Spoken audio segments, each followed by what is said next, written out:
Okay. And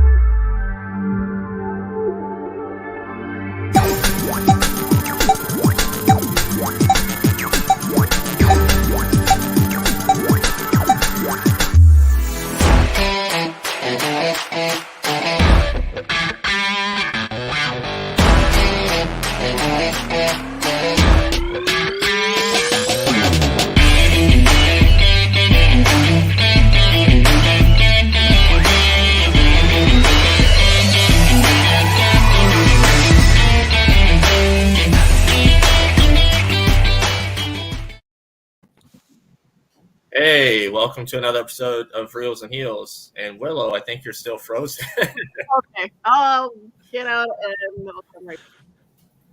It happens. It It happens. happens. So today, episode 75, we've done 75 of these episodes already. Wow. Is a free-for-all. So we have a couple guests that have been on before. And I'll start with Tom Hutchison. Wow, you've been on multiple times, at least 4 times already. Okay. I'll take your word for it. I remember. I for sure remember like 2 others. Like there was a Godzilla one that was really cool, and for sure. So this is 4. It's 4. Cool. Excellent. Yeah. And then Leonard, who's a writer and actor and lives in the TARDIS. Yes.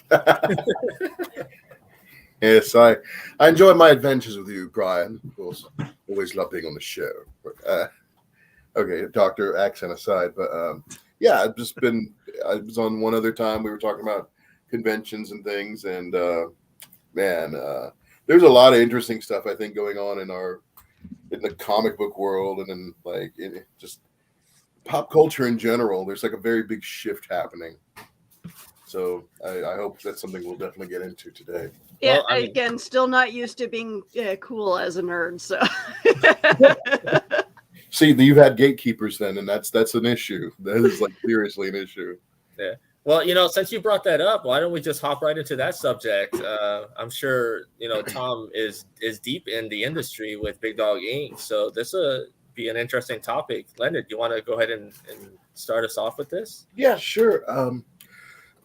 I was at an event about a week or so ago and talking comics with a group of people, and I saw sort of a gatekeeper thing kind of happen where it's like one of the people go on about, they're talking about their exposure to a lot of the DC stuff was like the Justice League cartoon.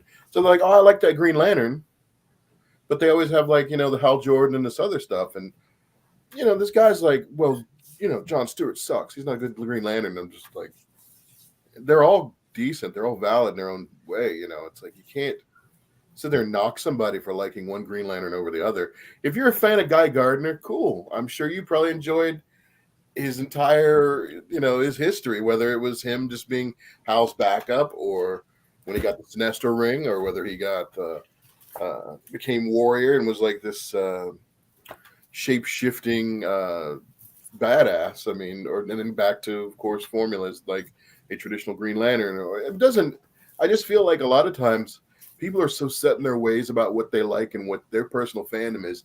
They want to take a dump on other people's. And I'm just like, no, don't invalidate them. It's like, don't think I'm a scumbag because I don't own like a bunch of Star Wars stuff, or because maybe I don't watch all the movies or I haven't seen all of them. I mean, I look at it like this. About 2 years ago, I did a show called Starbase Indie with the Breakfast Anytime improv group. And one of the things we did, of course, was Star Trek-centered improvs. And so for like a couple of weeks, I studied into I'd seen Next Generation. I went back and watched some of the original series and some of the spin-offs and a lot of the other material. And I thought, man, this is a really cool fandom. I can't get into it, though, because I'm not going to have any money left. I'm going to be buying Starfleet pins and uniforms and all that. So I'm just like, it's cool. And I learned it for that time period, took it with me and moved on. But it's just like, I'm not going to sit there and say that that's my fandom, but don't sit there and think I'm a scumbag because I'm not into it. I mean, it's just, you can't like everything. Not everybody's going to like everything. And I think that's sort of a weird thing, because if you look at the geek culture in general, we're all relatively outcasts and misfits. So to sit there and knock folks that are, it's like you're a nerd making fun of another nerd. I'm like, no, we're all supposed to be on the same team. So just Put the We ego. get that a lot in cosplay too, and it is maddening when someone gets shamed for dressing up as a character, and they're not according to them, according to the bully, not the right color, not the right size, not the and it just all needs to stop. I can see the wheels spinning, Tom. Go ahead. Okay, I'm going to tell you why you're all wrong. Okay, here we no, but it's not an untrue thing, and there's definitely people that are like that. But the way I look at it is, generally speaking, to me, in my experience, those people that are doing whatever we want to call it, the shaming, the bullying, the gatekeeping, those are pretty much the fringe dudes. Those are the guys that are out on the edge. It's kind of like Twitter, right? I hate it when I see like articles somewhere. It's like Twitter is so upset about this. I'm like, who cares? Twitter's not real. Nothing here is real. This is a ridiculously inbred society of people chatting about shit that they don't like. Who cares? At the same time, there's also the people that chat about the things that they do like. The difference is that we live in a culture where the people that don't like something get all the press.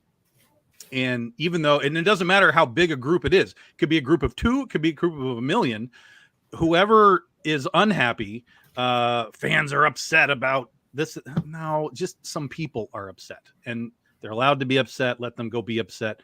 The rest of us will get on with our lives. So so again, not saying you guys are wrong. There's definitely people that are like that, but for me, it's like, it's such a tiny percentage. It just happens to be the people that get the press, for whatever reason. And that's really crappy. That to me is a far worse element for us. And in general, in any sort of media, is that we always tend to focus on the negative versus, focusing on the positive. It's like you watch the news, right? You get an hour of the news and it's like 55 minutes of, oh my God, everything's terrible. And at the end of the show, you get 5 minutes of, and by the way, this little puppy got adopted today. Isn't that great? We'll see you tomorrow with more fear mongering. It's like, no, that's crap what you just did. So, that's where I come from. It exists. But we kind of have to just understand that those people are there, and if we aren't in their clique with agreeing with whatever it is that they're trying to tell us, then just walk away and let them go yell at the wall a little bit more. Let them be toxic somewhere else, not that's right. around That's it. right. 100%. Yeah. 100%. Yeah. And that's not to say that we shouldn't necessarily try to yo, dude, we should be talked about, certainly. But really, it's almost like politics. You're not changing anybody's mind. So how much time do you want to spend trying to turn this guy to your side of the force? Because it's probably not going to happen.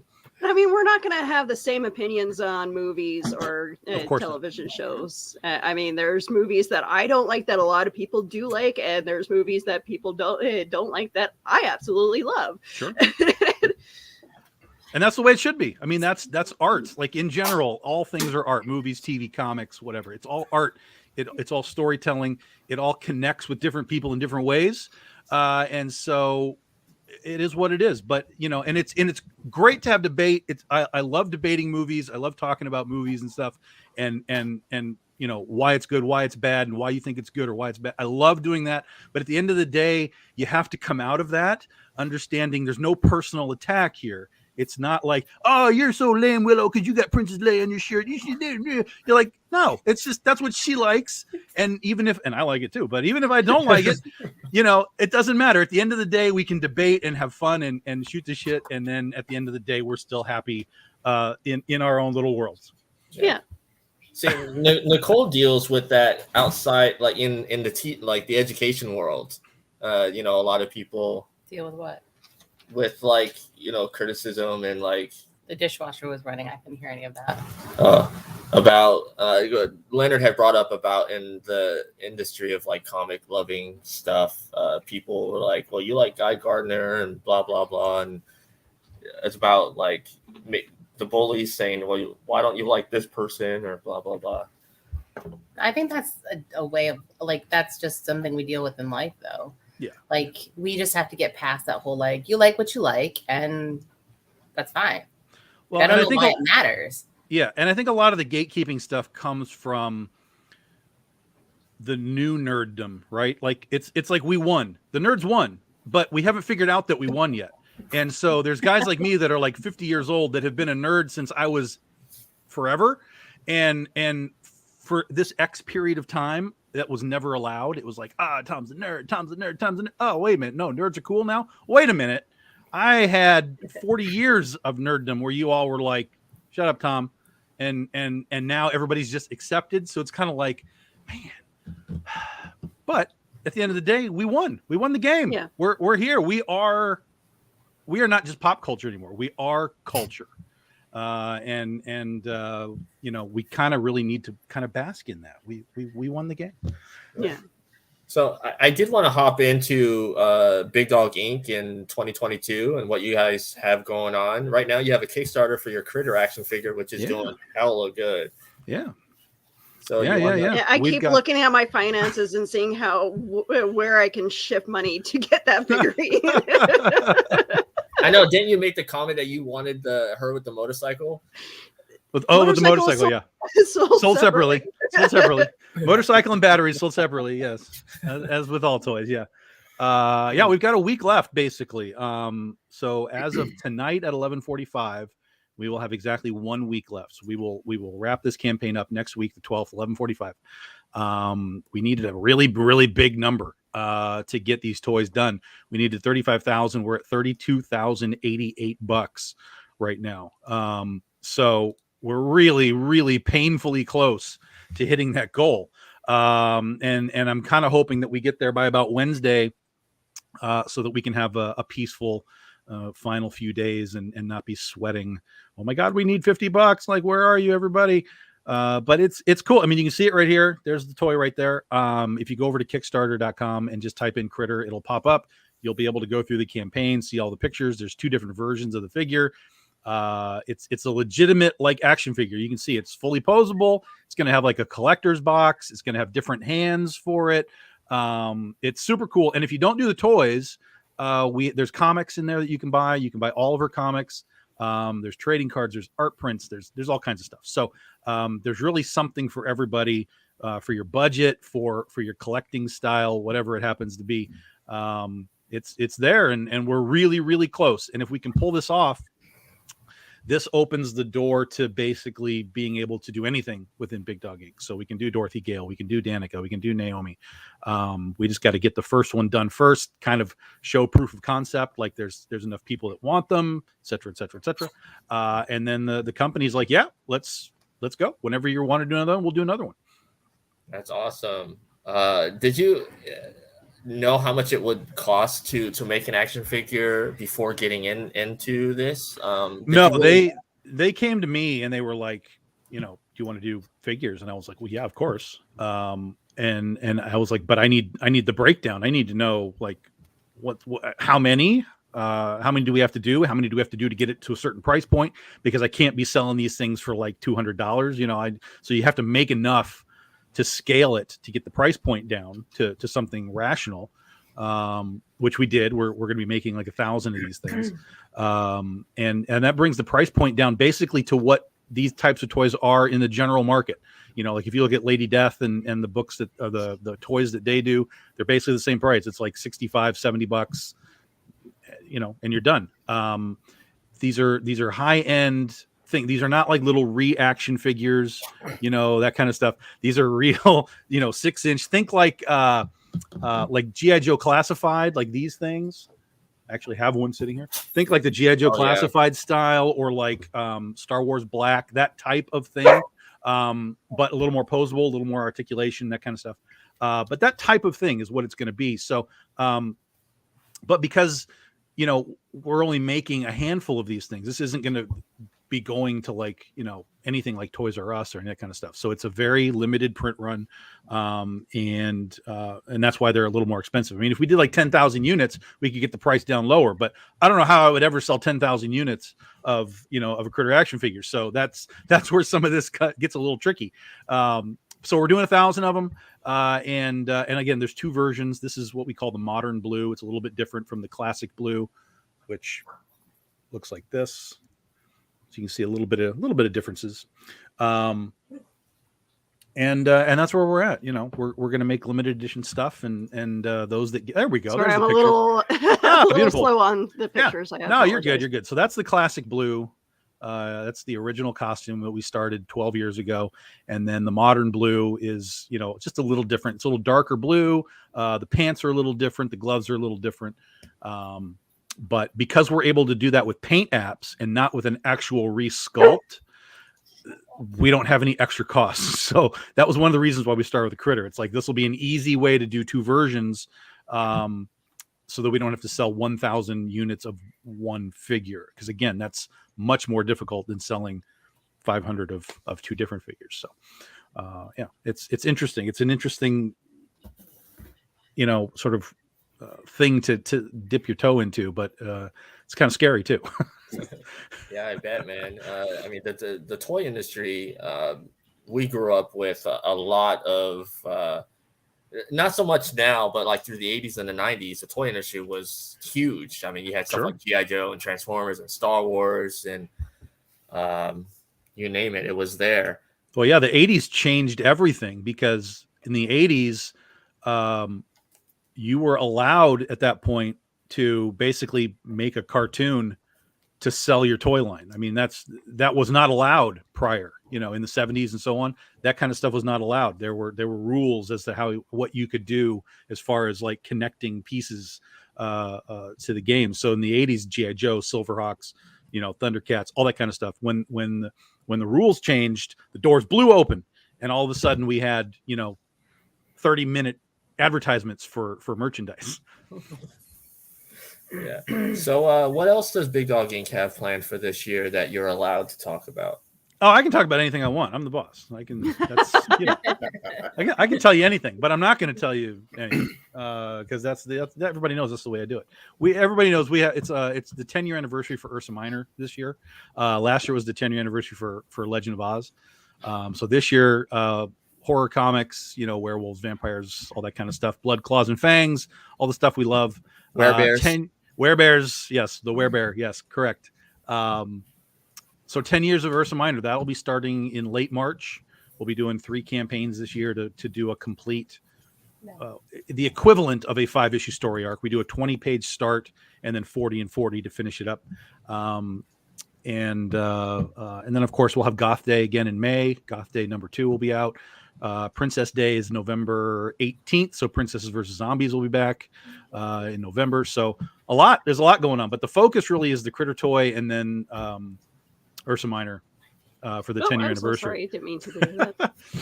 So that's our keys. But we did really do well last year with Goth Day, and we had a lot of people get the Goth Day book, and they were like, "Oh, I have to wait a year for another one." I'm like, "Yeah, man, it's like an annual thing.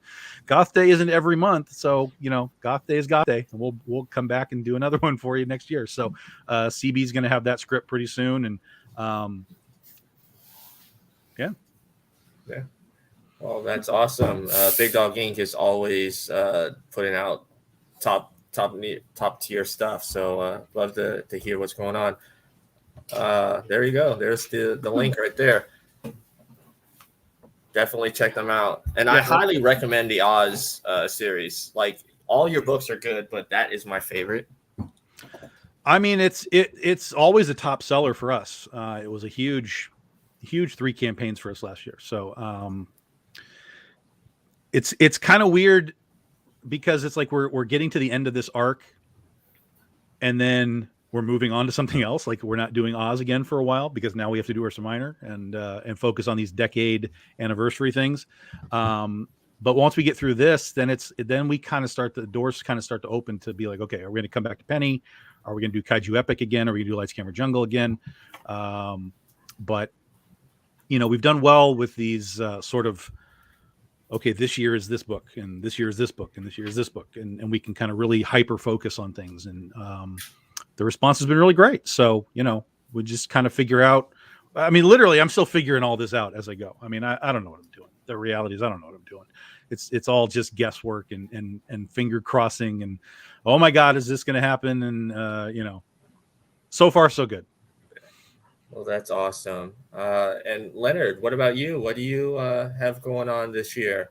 Well, right now I've been working on a writing project. I'm actually thinking about doing another self-publish, another go at it.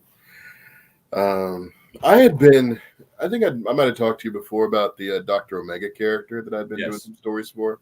And I had actually pitched it to a comic company, and I basically had said, yes, it's an homage.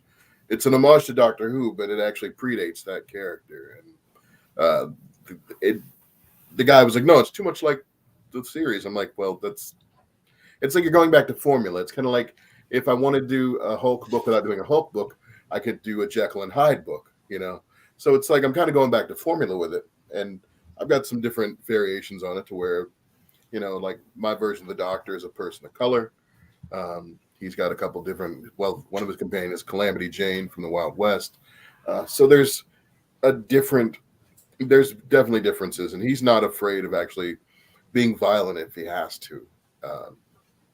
Whereas it's like if you typically look at the Doctor Who franchise, the character is not really necessarily violent by trade. There have been some incarnations that have dealt with a lot of that. Like I think the first time I really saw a Doctor kind of get physical with somebody was like the 6th incarnation, Colin Baker. I think there was some episode early on. Well, right after he regenerated, he strangled his companion. And then whoops. Yeah, and then he kind of snapped out of it. And a few episodes in during his run, he was captured somewhere, got free, and these guys were wrestling around with him, and they fell in vats of acid. And he's like, "So, don't mind if I don't join you." And he goes on his way and moves on. And in the more recent years, the War Doctor was like a big thing because part of the big modern era of Doctor Who mythology is the Time War.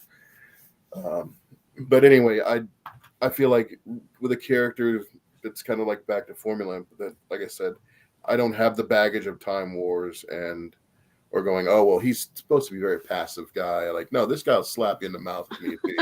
and I feel like you kind of have to be that way sometimes. But I mean, for however many times the Doctor has regenerated, and there's supposed to be a different personality each time, you're gonna get a Doctor that's gonna be like done with humanity's crap and be like, okay, can you not just? I just saved your asses. Can you like keep this place clean? Yeah. I mean, and really, looking at sci-fi, it's like I wanted to make a character of color that's, not necessarily like a Luke Cage or a Blade type or a Black Lightning or anything along those lines, or even some of the stuff that I know Milestone, they're relaunching a lot of their titles and all that. I wanted just to kind of go in a different direction as far as sci-fi goes. I mean, and of course, given that space, you can kind of go in any direction. You could have a story that involves like horror elements or whatever. Like I did a Krampus, a story with the Krampus. So it was like this weird Christmas episode, as it were, because I don't know. It always seems to be the theme thing in any book or any title. There's always, you look at any comic book or any film or TV show, eventually there's always that something with that seasonal flair. There's always that Christmas episode or Christmas film. Yeah. But, or there's always a musical episode. yeah, that's another one. Yeah. But basically, I've just been kind of getting together some of the stories I have and thinking I might either just do it as a straight novel, or I'm going to find an artist to work with. I know like a few that are pretty outstanding, but it's a matter of like this go around. Before when I worked on the Six Emperors project with James McCord, we were splitting costs down the middle, so that kind of lightened the load a bit. But in me doing a project solo, it's like, hi Terry. Krampus in space. There you go. Like Jason X. Yes, nothing like bad ideas come to light. When we were talking about 80s movies earlier on today, I remember thinking like Curse of the Queer Wolf was probably one of the worst 80s films I'd ever seen in my life. That would never be made today. You couldn't do a film like that. What is And this? I have not heard of this. it was an 80s film called Curse of the Queer Wolf. It was like a horror comedy, and some guy was wandering around the woods, and he meets who he ends up meeting who he thought was a woman. It wasn't, and it bit him and took off running. And the guy thinks nothing of it, like, oh, it's some weirdo, and goes on his merry way. And then next thing you know, a full moon comes around, and he's all of a sudden he's like at his apartment or something, and he sees the moon. He starts feeling weird, and he starts going through this transformation. He's shaking violently, and he holds up his hand, and he's like, "Oh my god!" And his wrist just goes and just bends down, and suddenly he's got like acrylic nails on. And he becomes like a transvestite, more or less. It was a weird film. Very like I said, the 80s. It was such a free for all. I mean, see, I can see that being popular with some of the people that I hang out with here. So, I mean, I think it depends on who you ask whether or not it's a bad film or not. Okay, now I'm down the rabbit hole. I'm gonna have to find this just to see this for myself. The Thanks, trailer Leonard. on YouTube, and I mean, because I've had conversations about this film with people, and they're like, "No," and I'm like, "Go on YouTube." And they're like, "Oh my god, this existed." I'm like, "Yeah, no, there's no Mandela effect. This happened, you know." Excuse me, man. but yeah, it's. I just I got tired of like pitching stuff and hearing people tell me stuff like Kate books are dead, or all these different things. So I thought, well, you know what? I think I might as well just do it myself. And the funny thing is, it's like I'm plugged into a lot of folks. I know a lot of folks in the industry, so I'm not a completely unknown factor. But I kind of get tired of seeing a lot of the mainstream stuff out here, and I don't see characters that look like me. I don't see characters written by people like me, or at least not enough of it. So I'm like, I'm throwing my hat in there. Somebody's got to do it. Why not? Do it. That's right. Go for it. I say start with the great novel independent stuff out there. and then expand to the graphic novels if you want to get the imagery out there. Well, you can do a book too that just has like illustrations, like chapter stops. Just put a nice image for a chapter stop in there, something like that, and that way it's still much easier for you to do. You can just write your book and then just get like a dozen cool images to drop in, and for the key moments, you can do it that way too. That's a good idea. Yeah. And I know, Tom, that you sort of follow the mainstream stuff, but you're an independent guy. So do you want to add to the fidelity of what Leonard was talking about? I watch the mainstream, but basically I watch the mainstream crumble. It's crumbling every day. It's crumbling. Don't tell me that comic sales are up. I don't want to hear any of this stuff. It's all nonsense. It's up in certain phases and for certain purposes and reasons, but it's not. Tell me the last time a comic book sold 1 million copies. No one knows, and the answer is basically back in the early to mid 90s when Image was going and Malibu and all that kind of stuff. We have more comics on the market. There's like way more comics on the market right now. Like, holy smokes, there's a lot of comics, and that's gonna naturally push up the sales numbers. But the mainstream of comics, the I make a comic, I send it to Diamond sends out the previews catalog. The previews catalog is looked at by retailers. Retailers decide what they want to buy. Retailers put it on the shelf. Customers buy what they want. That's a dinosaur of a model. And what I do see is the independent side of things rising up. That for sure is rising up. But those numbers aren't put into the general mainstream figures. So like Kickstarter sales are not part of, mainstream comic book figures. So, but I see people all the time that they're nobody, that no one knows who they are. No one knows who their artist is. No one knows who their property is. They put it on Kickstarter and suddenly they've made 10 grand out of the blue on their comic book. I see it all the time. That can't happen in the mainstream system. You don't just show up and send a comic to Diamond and sell 10,000 units. I didn't even do that. And that's not to say that I'm anybody, but I've been doing this now for 12 years professionally. So I didn't even do that. I've never even reached 10,000 units selling at a through Diamond and retail stores. The highest point I ever reached was about 7,000. So, you know, the systems are all changing. The systems are all breaking down. Marvel and DC have left Diamond. You know, in fact, they just put out an article the other day. Bleeding Cool posted it, that King Spawn was the #1 comic in sales for whatever month it was. And I was like, what are you talking about? That's not even possible. And then I realized, oh, it's because that's Diamond sales. That's not including Marvel and DC, who are now distributed by other people. So even now, like the everything's shifting. It just is like, oh yeah, King Spawn's #1. And I love Todd. Listen, I'm not knocking Todd. Todd is fantastic. I love what Todd does. But I'm not sure that Spawn has ever even sold more in its normal period of time than The Walking Dead did. You know, I know Todd has kind of had to step back in to reinvigorate his entire brand, which is great. And I love that he's there, and I love that he's doing it. And yeah, he's trying to get that Spawn movie made. So I think he's trying to push the Spawn comics to get it back into people's 100%. Mind. Yeah. And what he's seeing is results. You know, Todd's back part of it. Todd's taken active, I mean, like really active part in it. Sales change. You know, and this is, you know, Marvel, there was a famous moment in time where Marvel was like, nobody cares who draw these books. Artists do not sell comics. Like, you put somebody's name on it. It's like, are you mad? I mean, seriously. That's pretty much why I bought like the majority of comic books that I have. Right? It's like, come on. Comics are a visual medium. If you put, you know, Jim Lee on a book, or you put me on a book, Jim Lee is going to sell more books. I mean, that's just the way that it's going to work, guys. So yeah, and I like that Todd's kind of figured out some of this. Not that he didn't know, but you know, he was busy with all of his Todd toys and all that kind of stuff. So I'm glad he's back. And I don't know, this is a big roundabout rant, and we've drifted off into other rabbit holes now.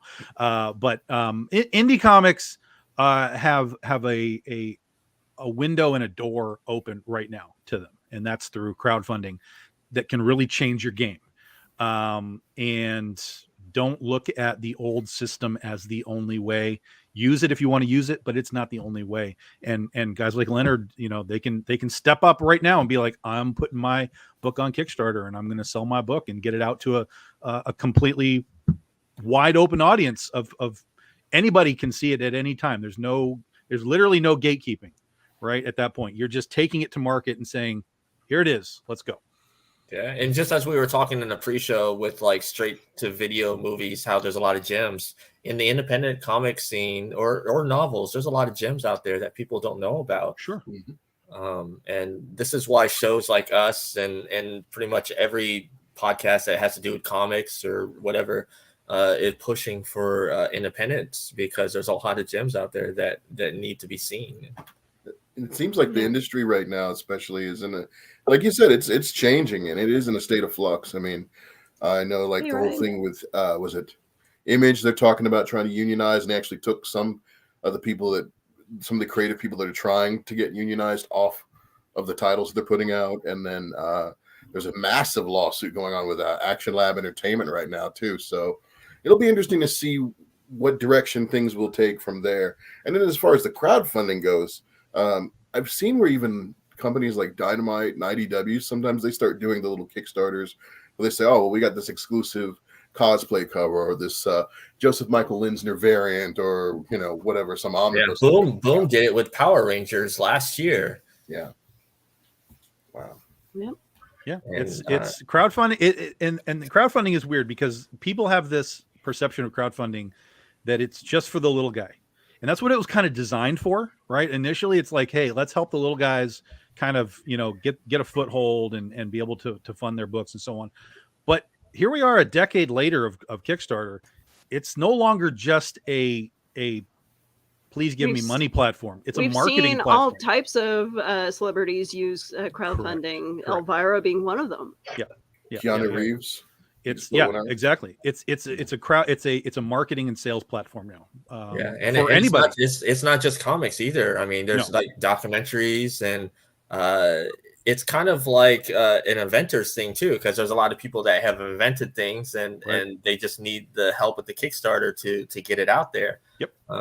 It's like Shark Tank, right? So they're just bringing it to you, and the people that are on Kickstarter are the sharks, and they decide if they want your camera adaptive lens or not. I mean, that's, it's Shark Tank. It's a real life Shark Tank for everybody.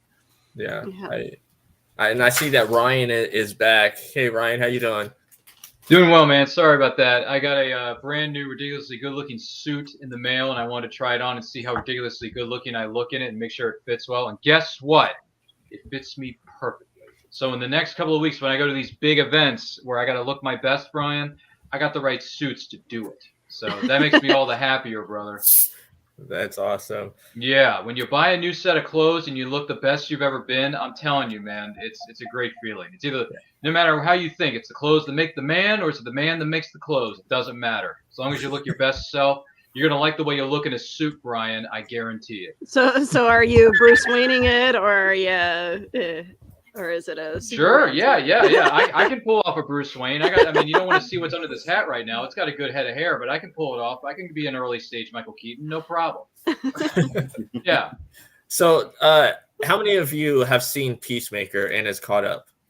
Never seen it. Have no interest in it. Not a big John Cena fan. Next question. Oh man, Not happening. Not happening. I don't have that streaming service just yet. Really, Willow? I thought with your connections up in Canada, you would have watched all 30 million shows on HBO Max. I'm still paying like over $100 on cable stuff. Really? I thought cable bills were down to like 25 cents. Now that everyone's using streaming services. Gee whiz, Willow, what are they doing to you up in internet, Canada? Cable, and our phones, I'm paying over $400. Geez, that's redonkulous, man. We got to get you out of Canada and in the States. Seriously. We need to save you. That's what we need to do. I need to get on my private jet and go get you. Get you a good bootleg guy, maybe. Yeah. Hey, listen, there's plenty of sources up in Canada. I'm glad a friend of mine gave me a copy of that Eternals movie, because if I'd paid for it, I would have been heated. It is on Disney Plus now. It's good for a nap, man. It's good for a nap. It'll put you right down. Put you right down. You'll be fine. Yeah, no, Peacemaker for me, like I'm aware of him from the Suicide Squad movie, right? I haven't even seen that. And I don't mind Cena. Cena's okay, but for me, like the Peacemaker just came off as like this sort of half-assed Deadpool. Yeah, he's a dirtbag. And I don't like Deadpool either, so I'm like, this is not going to be for me. Glad I'm not alone in the not liking Deadpool department in this country. Thank God. I like them better. It's not going to work. God. Not going to work.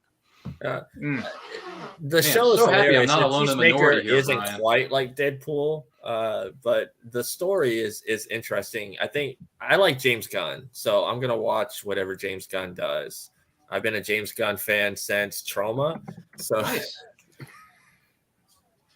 that's going back a ways. Yeah, 30, 40 years, right? Yeah. Well, I've been, let's see, Toxic Avenger. When did the Toxic Avenger come out? I don't know, man, That's 80s, maybe late 70s. That's inner geekdom right there, man. That's going to be a question and inner geekdom match in the movie trivia schmodown. I can guarantee you that. I think the original was 1984. Oh, Yes. is it? Okay. Yeah, So 84. James Gunn came into Trauma in like the late 80s, early 90s. So Sounds about right. yeah. And then, of course, James Gunn wrote the Dawn of the Dead remake that Zack Snyder directed. So Nice. Yeah. See, that's interesting because I don't like Snyder or Gunn, but I like that movie. That's like one of the few zombie movies that I'm like, yeah, that's okay. That's all right. So that is interesting because there's two guys that I just am not interested in, and they both made a movie that I like. So now I don't know what How to feel about ironic my is life. that? My life is all kinds of confusing now. Sounds. Look, listen, to be perfectly honest with you, brother, I didn't become a Zack Snyder fan until Man of Steel broke down the door and beat me senseless because I saw it 5 times in the theater because of how great it was. So. Oh, I'm sorry for you. I feel so No, you bad shouldn't for be. you. You shouldn't be. I love that movie. I don't care what haters say. Man of Steel is one well, of my listen, favorites. Man of Steel, Not actually, happening. Man of Steel, if in a vacuum, Man of Steel is fine. Mhm. But Man of Steel, in the context of Superman, is a failure in almost every aspect. Did the complete Kryptonian To dick each shit their own, work? man. But To again, each their within own. Man of Steel, just as in a and there's a lot of when you do reboots and stuff, and we actually have talked about this, like when we talked about the Halloween reboots and stuff. Sometimes you have to examine these things in a vacuum. You can't be like, well, Christopher Reeve, yeah, but this is a different Superman, whatever you want to call him. So there's definitely different ways to examine some of these things. But for me, you know, Superman is Superman 1 and 2. Forget 3 and 4. Superman 1 and 2. That's Superman. But Man of You Steel, don't like Richard Pryor? everything Man of Steel. I love Richard Pryor, but that movie was like, it's not going to work, dude. But Man of Steel was just like, even down to Pa Kent. It's just like, that's not Pa Kent. Pa Kent is not going to tell young Clark that maybe he should let those kids die in the bus. It's just not. That's not Pa Kent. So I had large problems with Man of Steel. It's okay. To each their own, man. And that's the thing, you know. You can like what you like and not like what you don't like. So, and we can still be friends. So, yeah, maybe we can still be friends. Depends. Well, on we the both don't like circumstances. Deadpool, so we got something. Yeah, there you go. We have that in We common. got something Yeah. happening. There You you know, go. when I was a kid, I remember. I'll seeing keep my Superman. Canadian ass out of this conversation. Thank you. No. Listen, you're a part of this family as much as the next person in the chat. Which, by the way, I'm only seeing one person in the chat. Where are the other 50 of you who watch this show every week? Where are you? In rehab. Seriously, I'm seeing our good friend Terry MacGyver, and I'm like, Terry, we love you, brother, but where's everybody else? There's no Super Bowl today, okay? Get over it. There is no sporting event. Watch this show. Jeez. well, aren't they doing NASCAR in the Coliseum this weekend? Who knows, man? I haven't followed NASCAR since Dale Jarrett drove the UPS 88 car. Get off my back. Oh God. Jeez. Man. Oh man, What is it with people on the weekends? It's like when you do the best shows on the weekends, no one wants to tune in for them. I don't get it. Because they're hungover from the night before, I imagine. Maybe so, man. Yeah, but there. really? Would they be hungover at 2:30? Come on. Some people got to get up and tune into the good stuff. Family functions, you know, they can watch the show on the rerun, and we'll get the views there. That is true. You can always have it on in the background, and we can still get those watch hours, executives. So I hear what you're saying. You know, So it was really weird. for me what has when I was, everybody been watching lately? Really? Blue Blood. Really? You've been watching Tom I'm an Selleck at old the age of woman here. 645 still be a cop? Okay. It's okay. My parents I watch like it, Blue Willow. Bloods. You're no shame in See, it. that's It's okay. just it. Everybody's parents watch it. Everyone who's in their 80s watches that show. That's okay. That's not true. Some of us watch it because a That's lot fine. of who we grew up with is on that show. That's true. AK Magnum PI. We've seen that footage. Yeah. And I have to say, Donnie Wahlberg is actually a pretty good actor. Such a good actor. He's good too. Really is. I was I surprised. watched He's better early than his seasons. brother. Not I a watched fan of early his wife, seasons. but it's such a good actor. Who's his wife? Jenny Jenny McCarthy. Jenny McCarthy. Hey, she was in Oh. Scream 2, okay? Let's give her a little bit of credit here. Okay, All right. sure. God, It wasn't you a remember Scream when, movie. That's some Donnie good Wahlberg credibility. Played he was in the Black Circle Boys movie. He was like a warlock or something. That was pretty trippy. Really? Yeah, fun film. Wasn't He was aware of in that, but Sixth Wasn't a Sense. big budget film, but it was, you know, for what it wasn't was. aware to of see- that. To see him, like he does have acting chops. Mhm. Don't Now- worry, Willow. I'm guilty of watching reruns of Blue Bloods once in a blue moon too. No puns intended for those of you who like the color blue. But Brian, to answer your $2,000 question, here's what I've been watching. I did a rewatch of season 1 of Suits. Okay, Suits is a great show, and then I watched a little thing called Book of Boba Fett. I think that's kind of a big deal right now. Is Isn't it, Brian? Boba Fett even in that show? No, he's not, but he is in the Book of Boba Is Fett. that the He one about absolutely tea? is. The Yeah, Boba he's not in tea? Suits, but he is in Boba Fett. Are you sure? Yeah, he is. He's there. Absolutely. He's a criminal empire. He's fine. He's Okay. fine. It's a great show. I love Book of Boba Fett. I don't care what people are saying online. I still love I mean, granted, I'm not the biggest fan of some of the flashbacks, but at the same time, I get why. But it's a heck of a show, man. If you've seen the last 2 episodes and how they, beat people to the punch, it's pretty darn good entertainment. No spoilers if you haven't seen the latest episode of Book of Boba Fett yet. Except I'm the enjoying last the 2 memes that episodes are have coming nothing to out do with from that Boba show. Fett. I don't care. It's still Star Wars, and it's a great time to be a Star Wars fan, and that's a fact, Jack. Tom, is. I know Period. you're watching stuff left and right, but you get ideas from what you watch, but then sometimes you just go down a rabbit hole and watch whatever. So what have you been watching lately? Just odds and ends, really. I don't do a lot of TV stuff.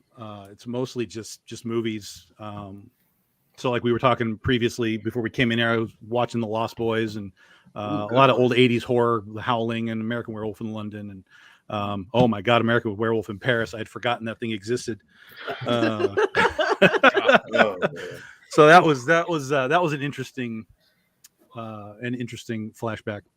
Yeah, But yeah, because I'm trying to do a lot of they got horror a stuff. great actor to play in that movie. I don't know how they got him to go in that movie, but Who knows? I mean, the right amount of money at the right time in their career, and it's fine. I mean, look at Nicolas Cage, man. The guy does anything, anywhere, anytime.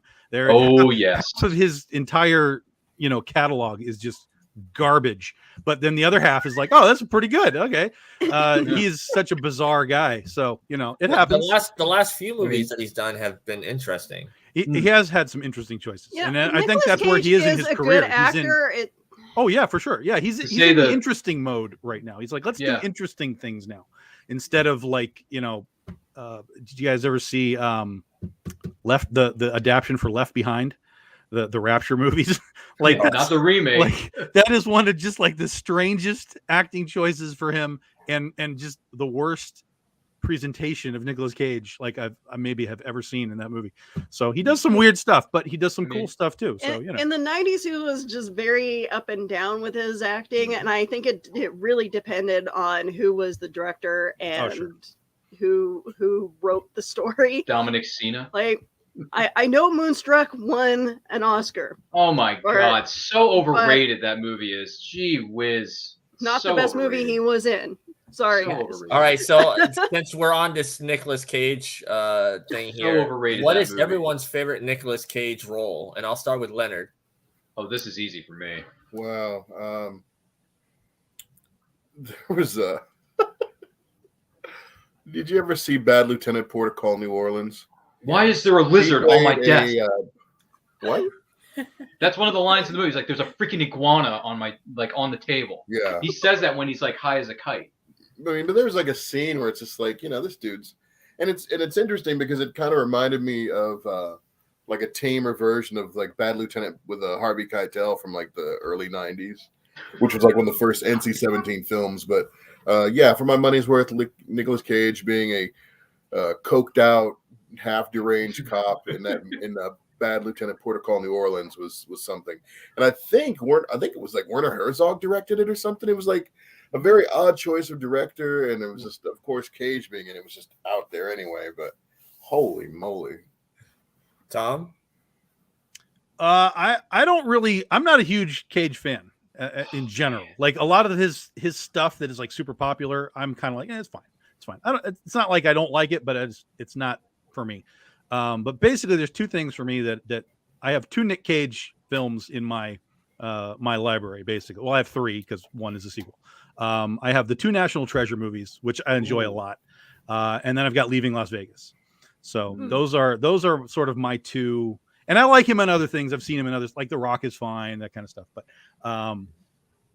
it's not. I don't do the deep dive on Nick. And I am curious to see this new movie that he's got coming out with Pedro Pascal, where he plays himself. He gets hired to go to Pedro's island for his birthday, whatever the hell this insane movie is. Yeah. I'm looking forward to seeing what the hell he's doing with that. But it's National Treasure and Leaving Las Vegas. Yeah. What about you, Willow? Yes, I really love National Treasure, but God of War is definitely one of my favorites. And then of course Matchstick Men as well. Out of his his roles where he's trying to be, it's a little bit comedic. I love Raising Arizona. Oh God. What about you? You have a favorite Nicolas Cage? It's really hard to pick, but Raising Arizona is like a shot in the arm. It's not like because he looks good in the movie. I love Con Air. It is like my favorite movies. The most epic moment in cinema. It's not because he looks good. You know what, Nicole? On any other day, that might seem strange. See, and I'm surprised no one said Face Off, because I have friends of mine that love Face Off. I love Face Face Off. And I only saw it for the first time in my life when we talked about his movies, and I was like, okay, I guess I should watch this movie. And I was like, this is batshit crazy. This is absolutely. You know what I really enjoyed though? Netflix did the history of swear words. Yeah. And I loved him in that. Like he was the perfect. He's the only choice. That was a documentary. The perfect person to tell the story of a swear word for some reason. Yeah, he was like the crypt keeper of that show, just talking to kind of introducing things. He had to be because he curses in every single one of his films. Oh yeah. What was the one where he was a vampire in the 80s? I think it was. Once Wasn't it bitten. called? Once bitten. No, No, that's that Oh was yeah, Jim Once Carrey. Bitten. Thank you. was it once bitten? No, that's No, I Jim think it- Carrey. One That Bitten was was Jim Jim Carrey. Carrey. I think you're No, thinking that of was Vampire I Kiss. Want to Be a Vampire. Was it called that? It was one of the two. Someone needs to Google in the backstage area somewhere. Producers, we're looking at you. But Vampire I Kiss. love The That Rock was and, the movie. Face Nicolas Off. Cage, Vampire's Kiss, Vampire's Kiss. Kiss. Yeah, Yeah. yeah. Oh, 1988. that's The Rock. Man, I keep forgetting how many films this guy's. Jeez. Oh, dude, it's endless. If you go look This at his is- IMDb, You know what, Brian? it's This is a just harder endless. question than I thought because I've watched more of his films in the last couple of years. I'm like, dang, he's done a lot of Well, stuff. he grew up in the industry. Vampires I know. Kiss. Francis Ford His uncle. Coppola's nephew. And of course, his first movie. No one knows his first movie. And then Valley Girl. Fast Times at Ridgemont High, Mm-hmm. where he appeared as movie, Nick Coppola. That's his only credit as a Coppola, and then he changed it over to Nick Cage. Did any of you ever see that movie Sonny? He directed it, and it had No. James Franco as the lead. Pretty crazy film. James Franco plays a male prostitute who comes back. Well, he was in the military, and he comes back to New Orleans and ends up going back to selling himself to make quick money.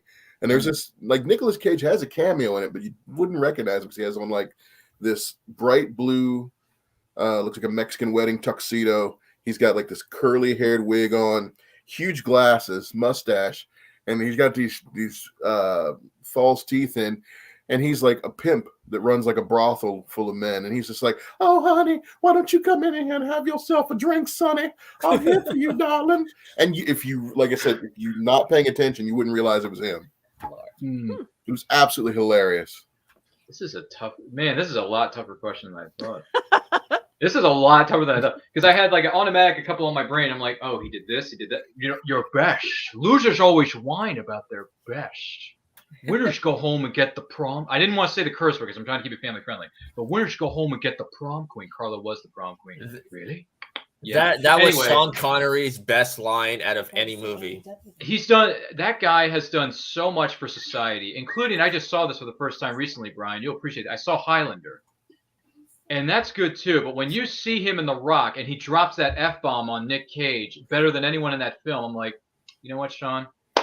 Bravo, good man. Bravo. Bravo. I don't just like you because of your Bond stuff, even though your Bond stuff is but your film Entrapment is fantastic and underrated. Wait a minute. Did you just say Right. his Bond stuff is eh?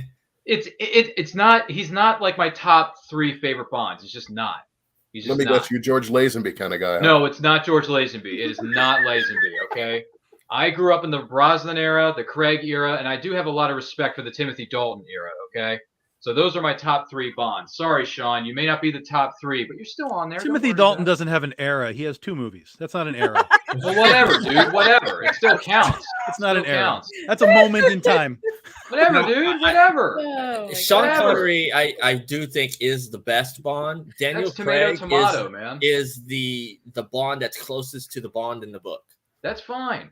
That's fine. But anyway, enough about him. So the Nick Cage question. God, you know what? But it was on the other day. It was on TV just the other day. So it's a good thing I remember this, even though I probably would have remembered it anyway. My favorite Nick Cage film is Gone in 60 Seconds. Yeah. He did a really Before good the Fast and the Furious, for those of you who've been watching 80,000 of those movies for It 20 was a plus remake. years, before there was Fast and the Furious, there was Gone in 60 Seconds. That's how you boost cars, you make money, you get the girl, and you save your brother. Okay? That That's was how good. it's done. That was a good remake. That's how it's done. So it's for Watch me. the it's- original, Ryan. You'll be amazed by that. no, thank movie. you. I'll take the Nick Cage film. But anyway, Gone in 60 Seconds. The Family Man, I think, is criminally underrated. That is a great Nick Cage. That's when Nick Cage is like, not only, yeah, there's Cageisms in the film, but he also take things a bit more dramatically. Bless that man's heart. He did so well with him and Taya Leone in The Family Man. Great Christmas movie, too. So, Gone in 60 Seconds, The Family Man. I got to go with Matchstick Men. That is so funny. So hilarious is that movie. He's an agoraphobe. He's a germaphobe. He finds out he has a 14-year-old daughter, played by a young up-and-coming at the time, Allison Freaking. And by the way, Allison Freaking Lohman, where have you been? The last time I saw you, you were hopping it up with Flicka, the horse. After that, we never saw you again. Where is Allison Lohman? Where is she? That woman had a bright future, and then she just kind of went away, went the way of the dodo. I don't know what happened to her. Well, But those are in my top Hollywood, three, when it Brian. comes to the actresses, they look for the next like hottest thing. So like the hottest thing right now is what is Anna Taylor-Joy is one of them, I think. Hmm. Who cares? Yeah, maybe so. I don't know. But anyway, those are my top three. So you can take those to the bank, Brian. I'll be honest, the weirdest Nick Cage movie I ever saw because I'm not into this Snuff. freaks me out, but it was 8mm. I haven't seen that one. And so it's about he's a detective, he's a private detective, and he is supposed to find this woman's was it her daughter? Yeah, somebody's daughter went missing. And so he is like hired to find it, and then they find out that she's been, kidnapped and put into these movies. He finds the movies. It was very difficult to watch. Yeah, that film is like It's dark. similar to when Robin Williams did 1 hour. 1 hour. Ooh. Yeah, dude. That movie gives me the Great heebie-jeebies, acting, too. but creepy stuff. Oh. It's hard to take a person that, I mean, I know he does have talent. I mean, he's weird, Yeah, but he's he an has actor. talent. It's his job. And so it's just weird to see them outside of their norm. Like, Yeah. I mean, Yeah. 1 Hour Photo was a good movie, That's some creepy stuff. but it's a creepy premise, and it was weird seeing Robin Williams out of his element. Yeah. Mhm. Now, with with- white hair. Yeah, with Nicolas Blondish Cage, hair. the late great John Schnepp directed a film called Yeah, The Death of The Superman Death of Lives. Superman What happened? We Lives. miss you, John Schnepp. We miss you, man. yeah, Seriously. Great and guy. they show a Great lot commentator. of Nick Cage in the Superman suit and stuff, Mhm. and that would have been a very interesting movie. And I Yeah, guess to say the it was- least. it was slated to come out in '97, I think. Mhm. Yeah. But we got Batman and Robin instead. Yeah, we don't talk about that, but yeah, that But happened. him in Kick-Ass as Big Daddy, that was interesting. Like That was his he did it. comeback, right? Because he Oh, was yeah. out of the thing for a while. Somewhat. Mhm. Somewhat. Yeah. I think I would have loved to see him at least portray that character a little bit longer than what he was in it for. Yeah. Spoilers, he dies in the end. Well, if you haven't seen it by now, I know. It's okay. I saw Kick-Ass. I think I saw it in the theater, I think. And that was one. And after those 2.5 hours, I wanted to go to the cashier and say, can I get my $10.50 back? Yeah. I guess in It a was recent funny. interview Nah, with it didn't do it Chloe for me said at that all. Kick-Ass 3 may be happening. No, that's not going to happen. there are so many I things thought- that we never asked for. Like, it's the movie we Well, didn't ask for. It's I the shouldn't natural- say that it Exactly. shouldn't happen because Mark Miller has even revamped Kick-Ass in the comics, so it's not the kid that we know. There's been other Kick-Asses, so it is entirely possible that you get a Kick-Ass that isn't, Hit Girl and the people that we know. That is a possibility, but Some brand new I act. doubt that it would be There you the go. same cast coming back. Yeah. No, that's true. It's true. I tell you They're what, I'm probably busy looking doing forward to. other You see, projects. they got a Renfield movie coming out, and Nicolas Cage is supposed to be playing Dracula. That's gonna What? be interesting. Oh, Yeah. What? Yeah. Excuse me? A baking powder? What? A Yeah, Nick that was Cage announced Dracula just, movie? Yeah. That announcement Yeah, came not so out long ago. about a month ago. Well, that's what shows you how big of a rock I've been living under, Brian. Jeez. Didn't see that coming. Crackle. There's Yeah. isn't who's playing Renfield? Isn't it like a big actor playing Renfield too? I think so. Yeah, the Is it whole Dave cast. Bautista? We got Renfield. What? I don't know. Did somebody say Dave Bautista? Yeah, I'm just guessing. Like I said, I live under a rock. I don't keep up with the news anymore because it moves 2,000 Nicholas miles Holt an hour, and I'm can be not that Renfield. fast. Who's Nicholas- Renfield? So, you know. Nicholas Holt's going to be playing Renfield, and Nice. he's gonna Yeah, Oh, Nick- I love Nick- Nick Holt. So Yeah, you got, he was- you got he was new in Warm generation Bodies. beast Hank McCoy playing Renfield. There you go. Yeah. Yeah, worries. he was in Warm Bodies, and then he played Mhm. Beast in the X-Men films. Dude, Days of Future Past, I love that so much. Yeah, I mean, I like First Class too, but between those two, I like Days of Future Past better. But that's just me. yeah. This Renfield thing is going to be very interesting. Renfield, man, how many Dracula movies have been made in the last 50 years? Probably like I mean, I know 2,000. nothing about this. I think I should. I mean, I heard about it. I guess I should. And apparently, it's supposed to be part of the Universal monster universe that they're creating. They're so- rebooting that? No, it's Yeah, not dark. It's Aquafina's not supposed Dark to be in it. Universe. It's not Dark Universe. No, it's a new. It's going to be this one, and then the Wolfman with Ryan Gosling. Oh, Gosling's playing the Yeah. Wolfman. Excuse me, the Wolfman, not the werewolf. The Wolfman. Okay. Wow. Okay. Still think he's a bit of a big fish to be playing that role, but That's we'll interesting see. because I'm not really seeing that on the IMDb, but maybe I just. I can't see Ryan Gosling as the Wolfman though. I can't see it. I'd rather see a young up and coming actor play that part, but whatever. Hey, listen, you got to hire something or someone to put butts in the seats. Apparently, new actors don't do it.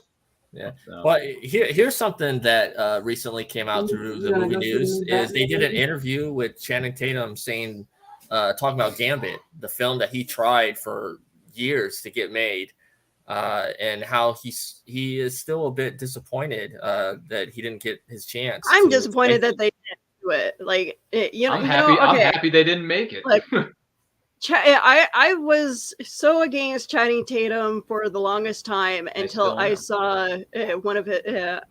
What was that? Hail Caesar. 21 Hail Jump Caesar. Street. He did such a great job in Hail Caesar. Oh, I thought you were going to say Foxcatcher, but okay. He's in a new movie. What is the dog movie? It's called Dog. Yeah. Okay, so I understand the naysayers, but I also understand that if He's you been listen, getting better over the years. if you Slightly. look at where he's been and where he is, I think you could give him a little bit. It's like pooping on Channing Tatum is like pooping on America's ass. Like it would be like people were like, Chris Evans is going to be Captain America. Chris Evans is the guy that played the Human Torch. Chris Evans is blah blah blah blah blah. Well, this has been happening since Keaton and Batman. I mean, there's a lot, and Channing Tatum's a good actor, but you have to look at him in roles that allow him to be a good actor. And most of the time, he's in some kind of an action movie or a comedy or something, rom-com. So you try and look at him and you're like, well, how does that translate to Gambit or to whatever you want it to Logan be? Lucky. You guys have to see Logan Lucky. That is a freaking fantastic movie. It's that movie hilarious. was all right. It was all right. It had its moments. Wasn't as great as I thought it was going to be, but it was all right. So this is where the hot takes come in. The whole Gambit thing, it was his production company, and like he was pushing for it, kind of like Ryan Reynolds pushing for Deadpool,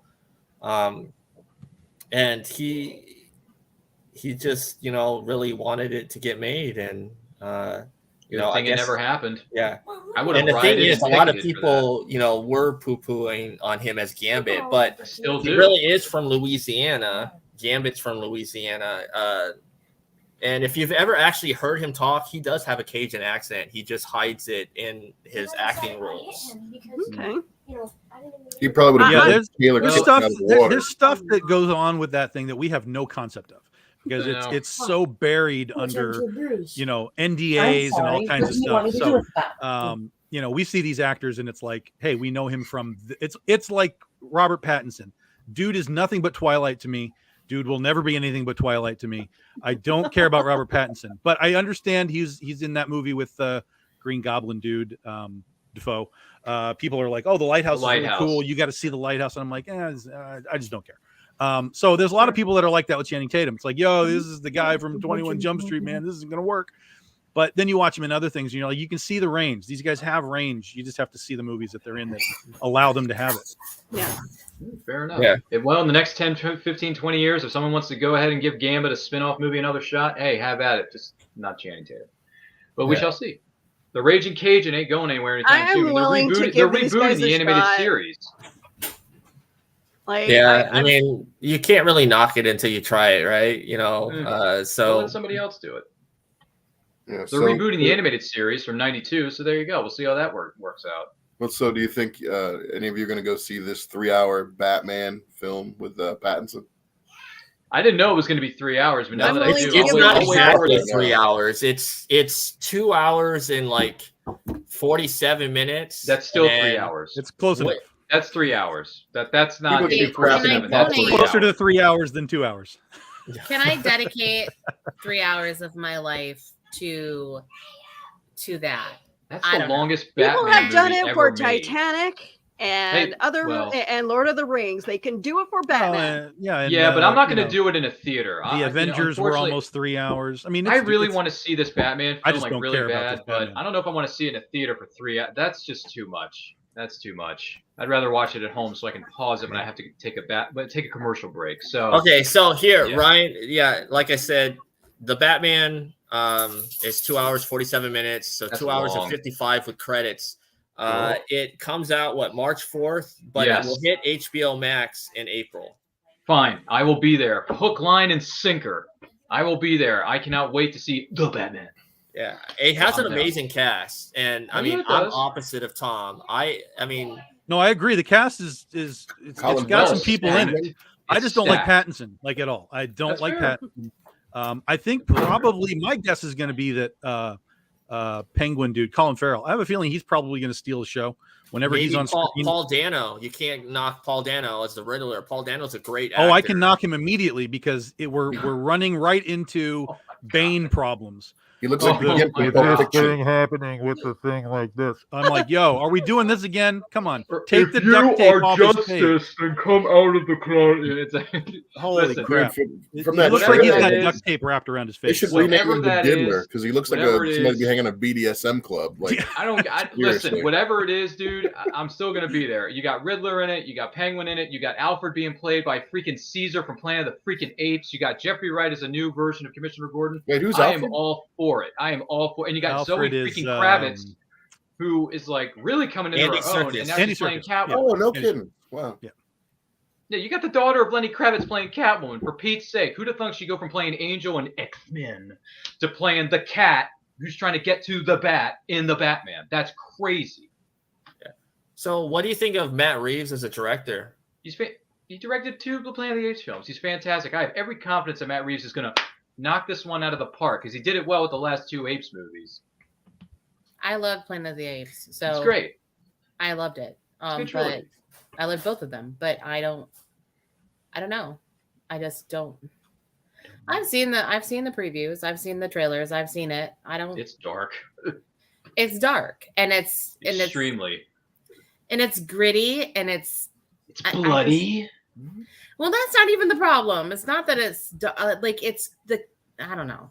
You got Batman beating up a It's guy in the middle not. of the street. It's fantastic. Who doesn't want to see him go to town on that one dude and just look him dead in the eye? I'm vengeance. Like, that's... I mean, Yeah, I thought it was funny when the first trailer for that came out. that was a and they good show trailer, Robert too. Pattinson in full bat uniform. He's fighting the guys in the alley, and he's just wailing this one guy, hits him about 6 or 7 times. And like some of the diehard fans were like, "Nah, that's BS. The real Batman would have knocked that dude out in one shot. He wouldn't have just stood there and wailed." Like they were just like, "Nah, he's weak." It's Batman year 1. It's his first day on the job. year 2, I thought actually. Yeah, it's Well, your- year 1, year 2, tomato. Did Rookie. anybody miss the memo where he doesn't actually have superpowers? He just has a lot of money and gadgets. No. What are your superpowers again? I'm rich. That's He's it. just rich. That's it. That's a superpower. He's rich. What He has makes high-tech me toys. intrigued not only is the cast, but we're finally going to see a detective Batman on film. Yep. We saw elements of it in the other movies, but not to this Extent. degree. Yeah. It's cool, man. He's basing it somewhat off of the Batman Year 1 graphic novel. I'm down. I'm willing to give it a shot. Of course you are, Willow, because it's Batman. And if it's good, I'm not it's good. going in If it's with bad, it's bad. with any high hopes or low hopes. I'm just gonna go in and watch it just for Yep. the sheer entertainment value. Treat it like a blank canvas, Willow. Let's see what the artist is going to paint for us in this blank canvas. That's how you got to look at this movie. It's a blank canvas. See what comes out of it at the end of 3 freaking hours, which I is guess way I just too have long. to be happy that it's But all not. right. Who's the one I was? Oh, Snyder. Zack Snyder. Zack You Snyder. mean Ben Affleck? No, I'm just glad that it's not Zack Snyder directing the movie. Oh, we got Turn some the haterade in lights that on. corner. Why can't I see anything?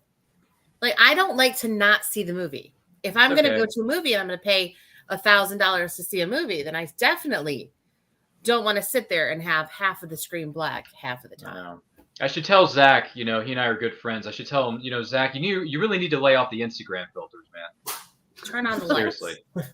Turn on the lights. You know what I mean? And the other thing I would say to Zach is, Zach, I like you, but you need to quit using slow-mo, dude, because that Justice League director's cut you put out on HBO Max last year, whoo, baby, that was a chore because the first 2 freaking hours is nothing but slow-mo. Well, Okay? again, he had Lay to off fill the up the 2 slow-mo, hours. Zach. It is. It's a 4-hour film, and 2 hours of it was slow motion. And I'm like, dude, get to the story. Get to the action. Stop doing the slow motion. I don't want to see that, okay? Get out of here. Anyway, Brian, back to you at the desk. Sorry. So, are there any other films coming out this year that you guys are looking forward to, whether it's, a big release or a limited release? I didn't Black get the memo. Adam. I got to look over what films are coming Everything's out. Black moved Adam around looks like so it's gonna be much. The only something. thing that I know that is coming is Top Gun. Oh, is Everything that else- finally coming out? Yeah, that's like June, I think. Dude, it's about dang time we get that Maverick film. But I have no idea what the schedule is anymore because everything moved around so much. Yeah, like It was Jurassic supposed to come out Park around is- the same Jurassic time Park that is this year, Afterlife right? came out. Thor, I think. We got Wait a Jurassic minute, Park. is Fallen Kingdom out this year? yes, it's Jurassic World Dominion. Dominion. So those Oh, two. I wanna Dominion. see. I'm sorry. I thought it was Fallen Kingdom. Oh, no, that's the Fallen last Kingdom one. was the second one. Yeah. Okay, so it's Dominion for this new one. Great. I can't wait not to see that. So excited.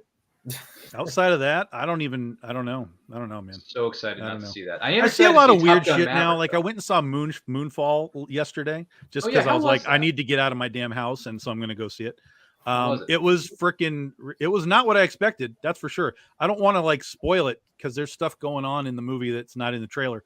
And that's kind of what sort of saved it, right? It's like you have this weird sort of cliche disaster movie in using the moon this time, but Emmerich also threw in a lot of sci-fi stuff into it that you're like, you just kind of like, what, what, and that's what kind of keeps you going. It doesn't allow itself to just be like trope.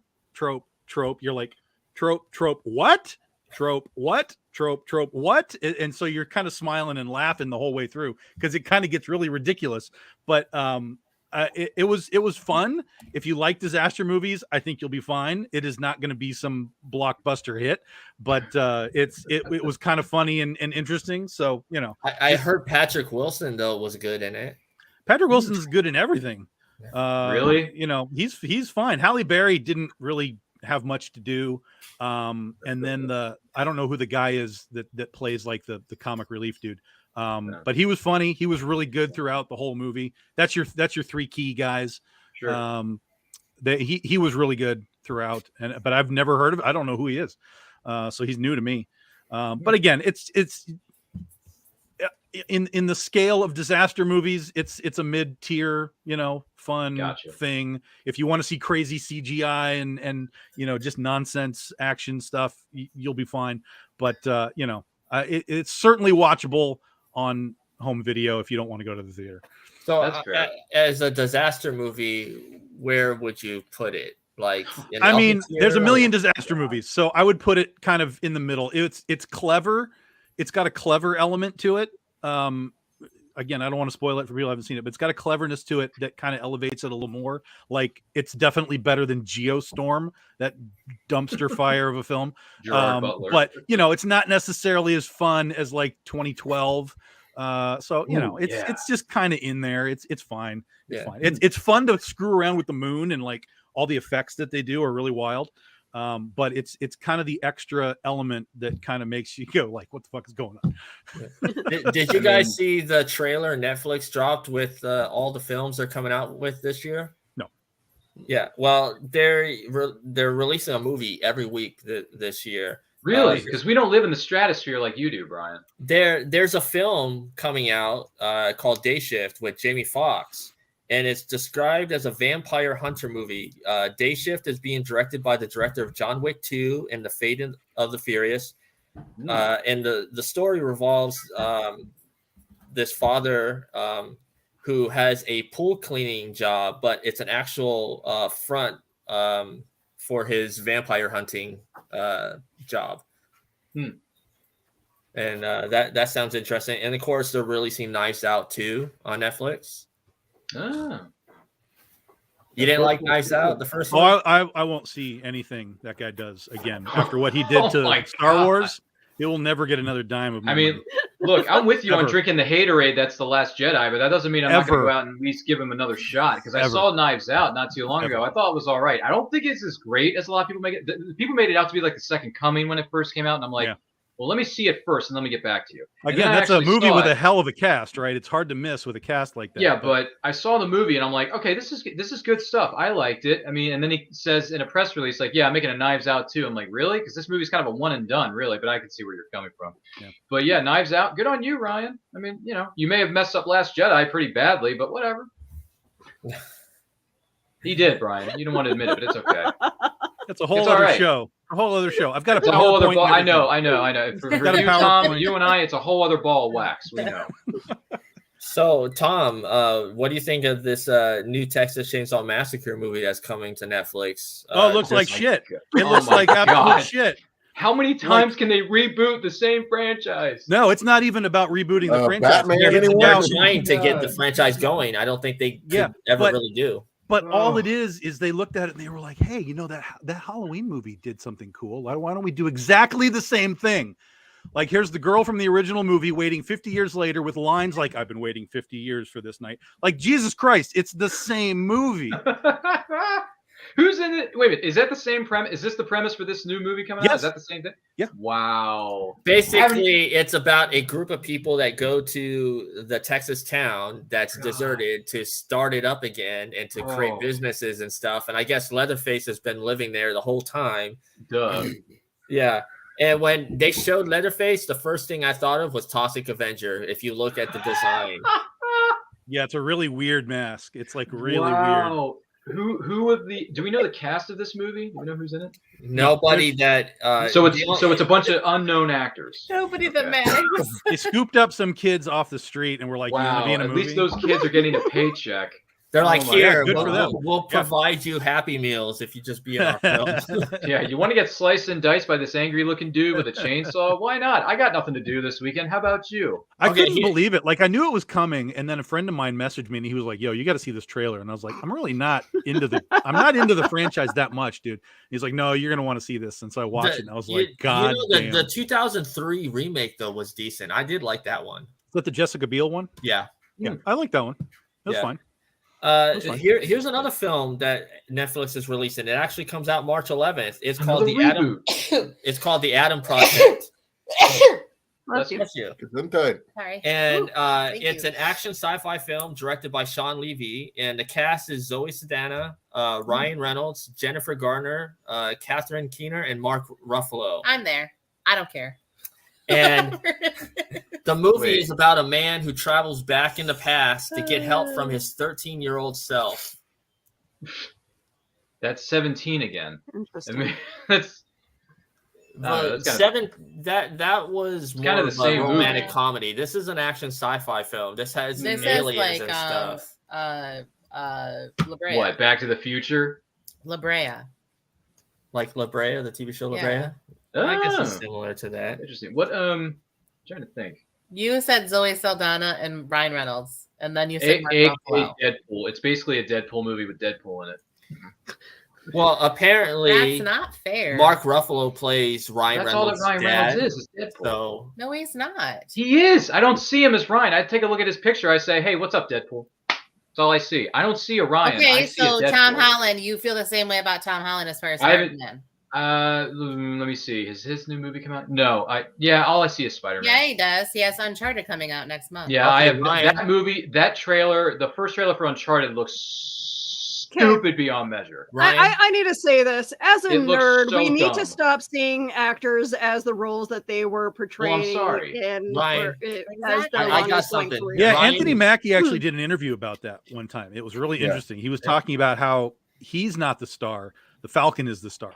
And that's where we are in pop Mhm. culture right now, especially with this type of stuff, is that it's not the actor, generally speaking, it's who they're playing. And I thought that was a really interesting thing for him to say, is like, that's how he's feeling as the Falcon. It's like, people aren't there to see Anthony Mackie. They're there to see the Falcon. right. Well, what was the thing that they would always say back in the day? The actor would attract the people to the movies. And then nowadays, it doesn't matter if it's a big name actor. It doesn't really attract the way it used to. So like back in the 80s and through the 90s, you could say Tom Hanks is in this and everybody would just go see it. But it's not like that But anymore. is it because you think that there are fewer actors of that like recognition? Like, I mean, like, I'm sorry, but there are no actors today below our generation like that are as well known as Tom Hanks or Denzel Washington and really honestly, it's a lot of white guys that are making that thing. Like there aren't as many women or even, I mean, like there's typical people like Nicole Kidman. Although I did like Tom Holland in The Impossible. I did like him in that. So I'm just like, this is the whole complaint that I have about people that naysay casting before they get to see what somebody really can do. It's like, oh, well, you're going to cast the Human Torch as Captain America. That's hardly. Well, right. actually, they weren't even talking about. They were talking about like the guy that played in the parody film of American Pie. Not Another Teen Movie. Yeah. That was actually a really funny movie. Anyway, I did want to mention this. Another rabbit hole. Leonard, you're a novel guy. There's a movie coming on Netflix based on a novel book series called The Gray Man, and it's directed by Joe and Anthony Russo. And it has Chris Evans, Ryan Gosling, Anna. I can never say her name. Anna de Armas. Oh, De Armas, yeah. Anna de Armas, yeah. Yeah, it says the book series from Mark Greaney is set to see a huge adaptation on Netflix, and not only will it will likely spawn a huge thriller franchise for Netflix, comparable to the size of Bourne and James Bond. Which means they'll cancel it after one season. I mean, that's big talk for a movie that's not even out, or a series that's not even out yet. But I think again, we're looking at a situation where they're probably banking on star power because they figure between Ryan Gosling and Chris Evans, you're gonna get a lot of females watching it just because. Yeah. And you said it's a Netflix show, including no, Will. It's a movie. It's a movie. Few seasons, and they'll maybe cancel it on the third. That's what I'm thinking. It's I think they get 2 seasons at least, and then after that, who knows? Yeah, it's got Alfred Woodward is in it too. All these big names. All the big fish and all the little ponds. Yep. Morbius, April 1st. Oh yeah, that's that ought to be interesting. Yeah, it'll be interesting. Yeah. Yeah, I'll wait for that on streaming for sure. But what are your thoughts on Jared Leto then as an actor? I don't dislike Jared Leto. He's definitely a method actor. I mean, he kind of throws himself into these roles. I mean, seen where you remember where he got. He put on a bunch of weight to play. Who was it? The guy that shot Ronald Reagan, or no, the guy that shot John Lennon. I can't think of his name. It was Mark. Yeah, I know Chapman. who you're talking about. I can't think of it. Chapman. Yeah, he played Chapman. I mean, he put on weight for that. He lost a bunch of weight when he was playing. I think he was in Dallas Buyers Club. He got real good actor. I don't think anyone's got a problem with him as an actor. He looked like Margot Kidder in that movie. When I saw him, I'm like, oh my god, it's weird. But I do think this character fits him more than the Joker. Yeah, I mean, Leto. Well, that's the question that I have with all the stuff with Joker was on the cutting room floor, and we never got to see the full length Joker. I mean, yeah, but I don't think that even matters. My question with the Joker, the grill. I mean, he's definitely a thug life Joker. But my question is that from what I saw, it was pretty entertaining. Was he pushed into that or was that his decision? That's kind of what I want to know. Like, who made the Joker as that Joker? Was Leto just like, hey, I have to be this Joker that you guys are making me? Okay. Or did he have some creative aspect of like, let's make the Joker this way? And I've never heard the answer to that. But the Joker, whatever he did with the Joker was all terrible. I don't care what else there is. It's a terrible Joker. Just conceptually, it's a terrible Joker. But him as an actor and other things, he's fantastic. So I don't think he's going to suffer Morbius at all. He might help lift up this character that nobody knows what the hell it is. But we also know that Sony has a very weird history of kind of taking things that should be good and doing weird things with them. Venom. You know, so who knows what we're gonna get really. And it'll be interesting to see Matt Smith's role in it as well. I'm curious. Yeah, I'm curious to see Morbius because it's not all of us may have grown up with this character, but Morbius, I remember him from the animated '90s Spider-Man series. That's the only version I've seen of him, so I'm looking forward to seeing what they do with him in this. Yeah. Well, the rumor is the reason why they pushed it. COVID. Well, that's what they said. I mean, but COVID has ruined a lot of things, Brian. Let's be honest. There's a lot of discussion and a lot of evidence that points to Sony and Marvel are they have a new deal in place that hasn't been announced, and that Morbius plays a bigger role within the MCU that connects to Doctor Strange and Spider-Man No Way Home. Yeah. Well, we have already seen the vultures in the trailer, so there's already a layer that we don't know what's happening. There's already and then, something of course, there. we see where he walks by and it says Spider-Man is a murderer on the wall. Mm-hmm. It wasn't a different Spider-Man. It was like one of the Sony Spider-Man. Yeah, I think we're gonna see Andrew Garfield again as Spider-Man. Wow. After that horrible second film, I'm surprised. Okay. He needs to be redeemed. Okay, I will defend Andrew Garfield as Spider-Man. Andrew Garfield is the best Spider-Man. That's it. He's the best Spider-Man. That's a hot take. That's it. He's the best Spider-Man, period. I like Toby. He's fine.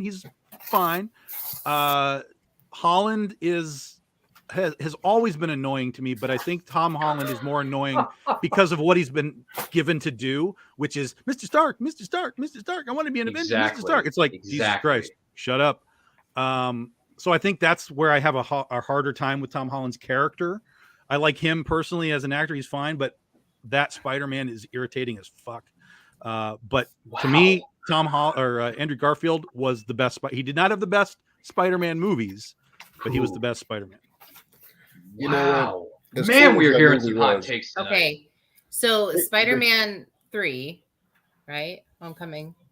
No Way Home. There's a million Spider-Man. I'm movies. sorry. Yeah. So No Way Ray Home is the one with Venom, right? I'm trying to get all the ones right in my head. There's 50 of them. So No Way Home was, for me, the best Spider-Man movie so far. But it was only because I got to have them all. And I think that was the whole point. It also is a huge selling point that he was able to save MJ, say what he did. And when he delivered the lines, I felt it. I was like, holy shit. Like, it was Gwen Stacy all over again. And I've seen all the movies. And then, of course, we watched. And I didn't hate them. Then we watched Tick, Tick, Boom. And then I watched Tick, Tick, Boom. And I was like, this dude's got, I don't care. Like, he can be in anything, and I would give it a try. He's definitely also the best actor of the three. Yes. Just in general Agreed. sense. Yeah, I mean, Hacksaw Ridge. Hot takes. If you've seen Hacksaw Ridge or Tick, Tick, Boom, Andrew If you haven't Garfield. seen Tick, Tick, Boom, you've got to see it. He's stellar. And amazing. And a lot of people do believe. When did The Social Network come out? The movie. Another overrated film. 10 years ago ish. Yeah. Okay, so also a great movie. Yeah, he should have been nominated for his role in The Social Network, and they had this thing with that was the same year the movie The Fighter came out, and they nominated both Christian Bale and Mark Wahlberg. So that made Andrew Garfield get knocked out of because they only had so much room to fit. I think 5. I think it's the number that they can put in each category. The movie that is about Nicolas Cage is called The Unbearable Weight of Massive Talent. Nick Cage stars in a role in which he was born to play himself.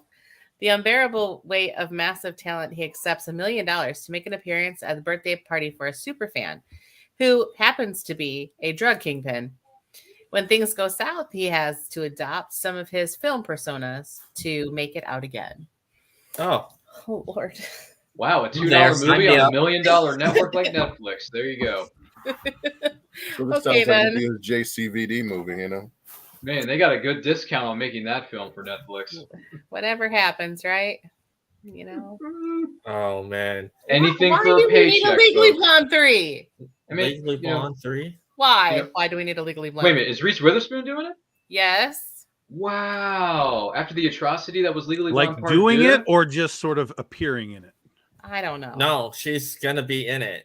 Mindy Wow! Kaling and Dan Gore are writing the script for the third installment of Legally Blonde. Wow! Well, listen, mean, I look. just saw it today. I was going through like on-demand movies when I was eating lunch, and there's 3 Bridget Jones movies, for God's sakes. True enough. Yeah, the third one is Renee when she has Zellweger. the There's a baby, Bridget right? Jones trilogy. There is a Bridget Jones trilogy. That is a known Hey, fact. we That's should be horrible. lucky. We should be lucky that they didn't go overboard on the Mean Girls stuff. Well, hold on a second. I mean, Willow, you want to talk about people doing stuff for a paycheck? You know, your next door neighbor, known as Hallmark, Lacey Chabert from Mean Girls, does a Hallmark movie every other weekend, and you're right there where they're filming. So, I mean, They film like 1 or 2, maybe 3 Hallmark movies a year week. here. So you think you can get Ryan an autograph? maybe she can write on it, Ryan, fetch isn't happening. Can you get her to do that? I mean, if you get her to Well- do that, that'd be fantastic. We'll see next time they're doing that casting call. Maybe submit a tape. You guys You should be in the are film, Willow. hilarious. You got acting chops. You can do it. Yeah, I'll submit a really bad acting Go right ahead. job They'll and hire see you. where Me that too. goes. I mean, they'll hire anybody for those Hallmark movies. So go, I mean, you know, listen. But you got talent, though, so you can add something to the proceedings. So go ahead.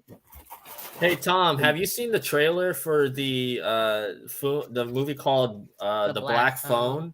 It has Ethan Hawke as the killer in that movie. He's like a serial killer. Never heard of it. Check it out when you have a chance. You'll look at Ethan Hawke in a different way. Really? I'm not sure I look at him in any way already. Like, I mean, And what was the I have trailer? no concept of Ethan Hawke at all at this point.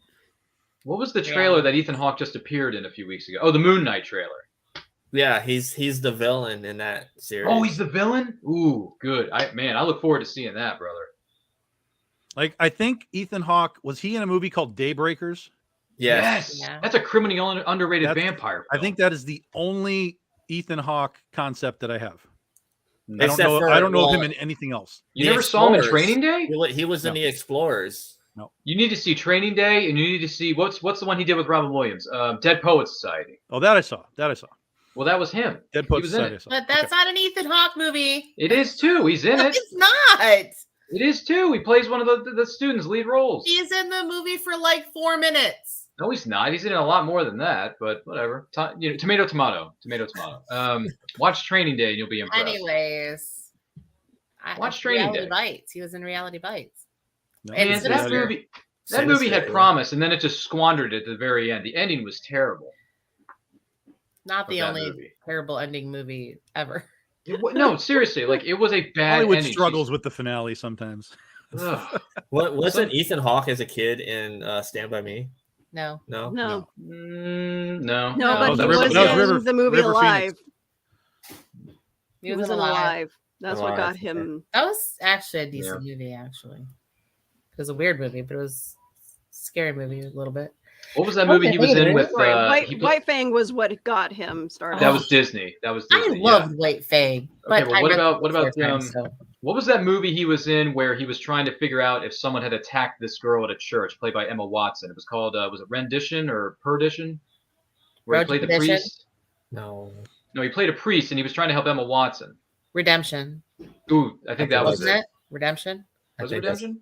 That was a good one too. I've never seen Emma. I mean, Emma Watson went dark for that movie. That was good stuff. I dig it. So this is interesting. Jordan Peele's new movie that nobody knows anything about is called Nope, and it comes out in July of this year. That Interesting. sounds great. No, it doesn't.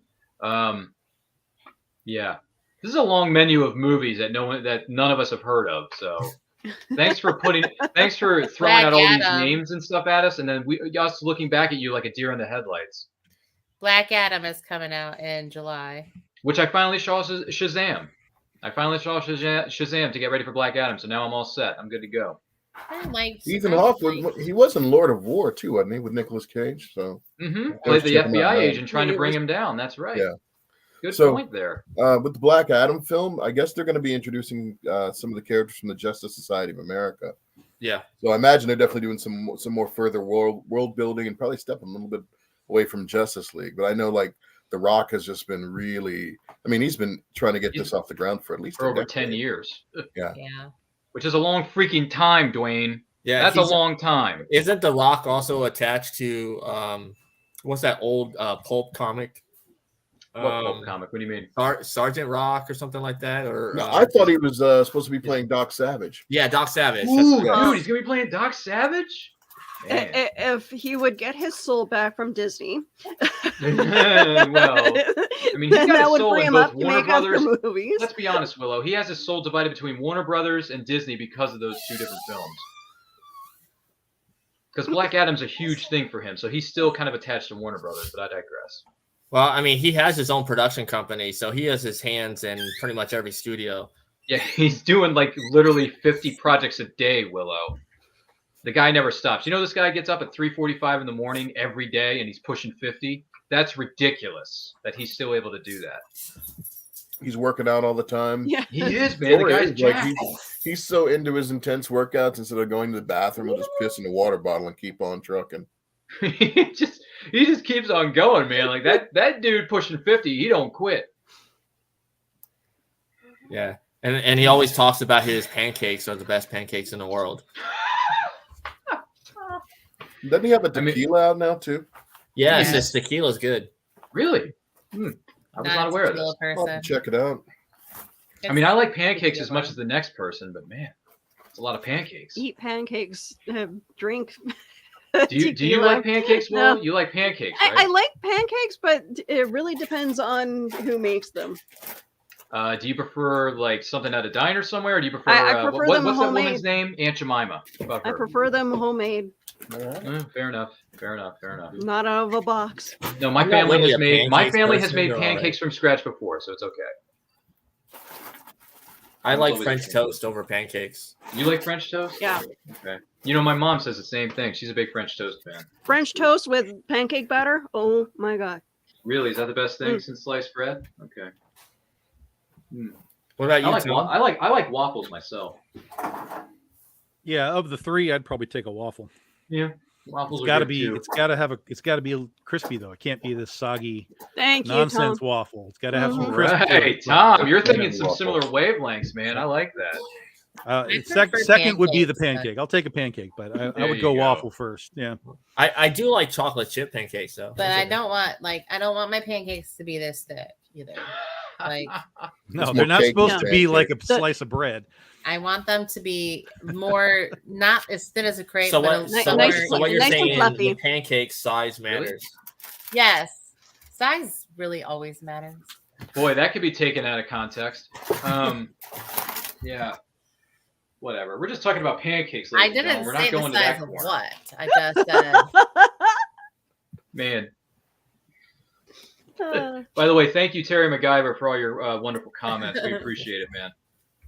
He's got some good stuff in there, especially when he says, "Congrats, Ryan, on adulting to the max with my brand new suits." Thank you, Terry. I can't wait to sport them, get my photo shoots done. You know, they're going to go viral on Instagram in the next couple weeks, and everyone's going to freak out about them. Yeah. this Should've worn guy out the just got show. his diploma in the mail. Yeah, I did get my college diploma Congratulations. yesterday, so that was a strike of reality, Brian. Yeah, that was fun.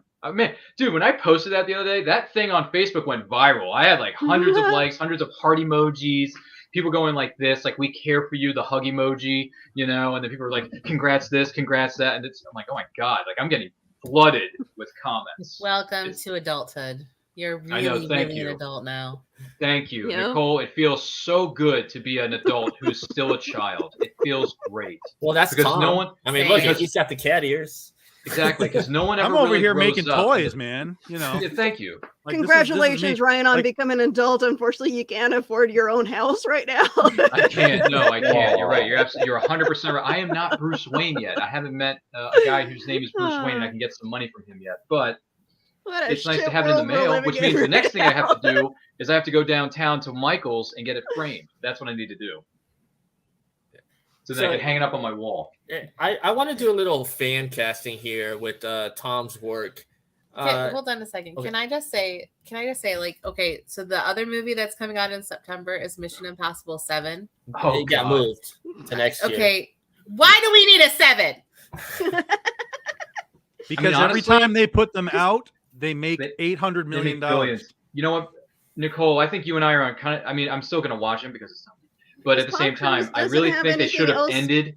They should have ended Mission Impossible at that last one, Fallout, because it really does have an end. Like, he's come to grips with his mortality. He's come to grips with the love of his life with Julia.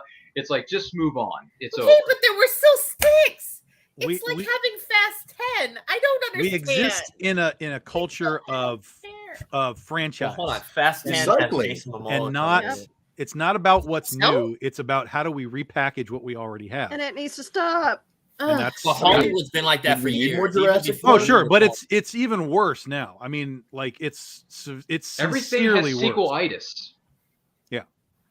Which is a big problem. Yeah, sequelitis, but also like, hey, remember we did something in 1987? We could do that again. Nostalgia. It's Nostal- all about that's it. Well, nostalgia. nostalgia, I hate to And- say it, it Deep does in the sell. nostalgia realm right now. Okay, There's a I new can Fresh Prince understand coming out. nostalgia, but do we really have to remake and repackage everything for nostalgia's sake? Yes. No. Like, don't keep your hands. Okay, y'all, keep your hands off my Lost Boys. Oh my God. Keep goddamn hands off of Only a matter of Back to time. the Future. Well, they're not going to. Yeah, that one's protected. Keep your hands off of Goonies. Mm. And goddamn it, keep your hands off of Stand By Me. If you touch that fucking movie, I will kill someone. Hey, if they want to remake a franchise, why don't they touch, Mannequin? Really? Make it a horror thought- movie. For a second it there, I should thought be. you were going to go with the other one and not say Mannequin, but you were going to say Leprechaun. Nah, nobody wants that either. Really? Nobody wants a Well, Leprechaun reboot with a guy looking up in the camera and saying they're eating her and then they're going to eat me. Just, So before we hop into the fan casting here, if they're gonna push something that is a sequel, Sure. they should continue the John Carter franchise because that film is underrated. John the marketing Carter. totally ruined that movie.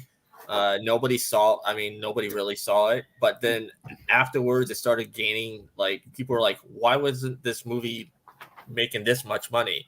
John Carter, I thought, was really good. Because people are stupid. And they John go Carter's to see fine, but what the they marketing don't for know. it was terrible. No one understood. It should have just been called Warlord of Mars.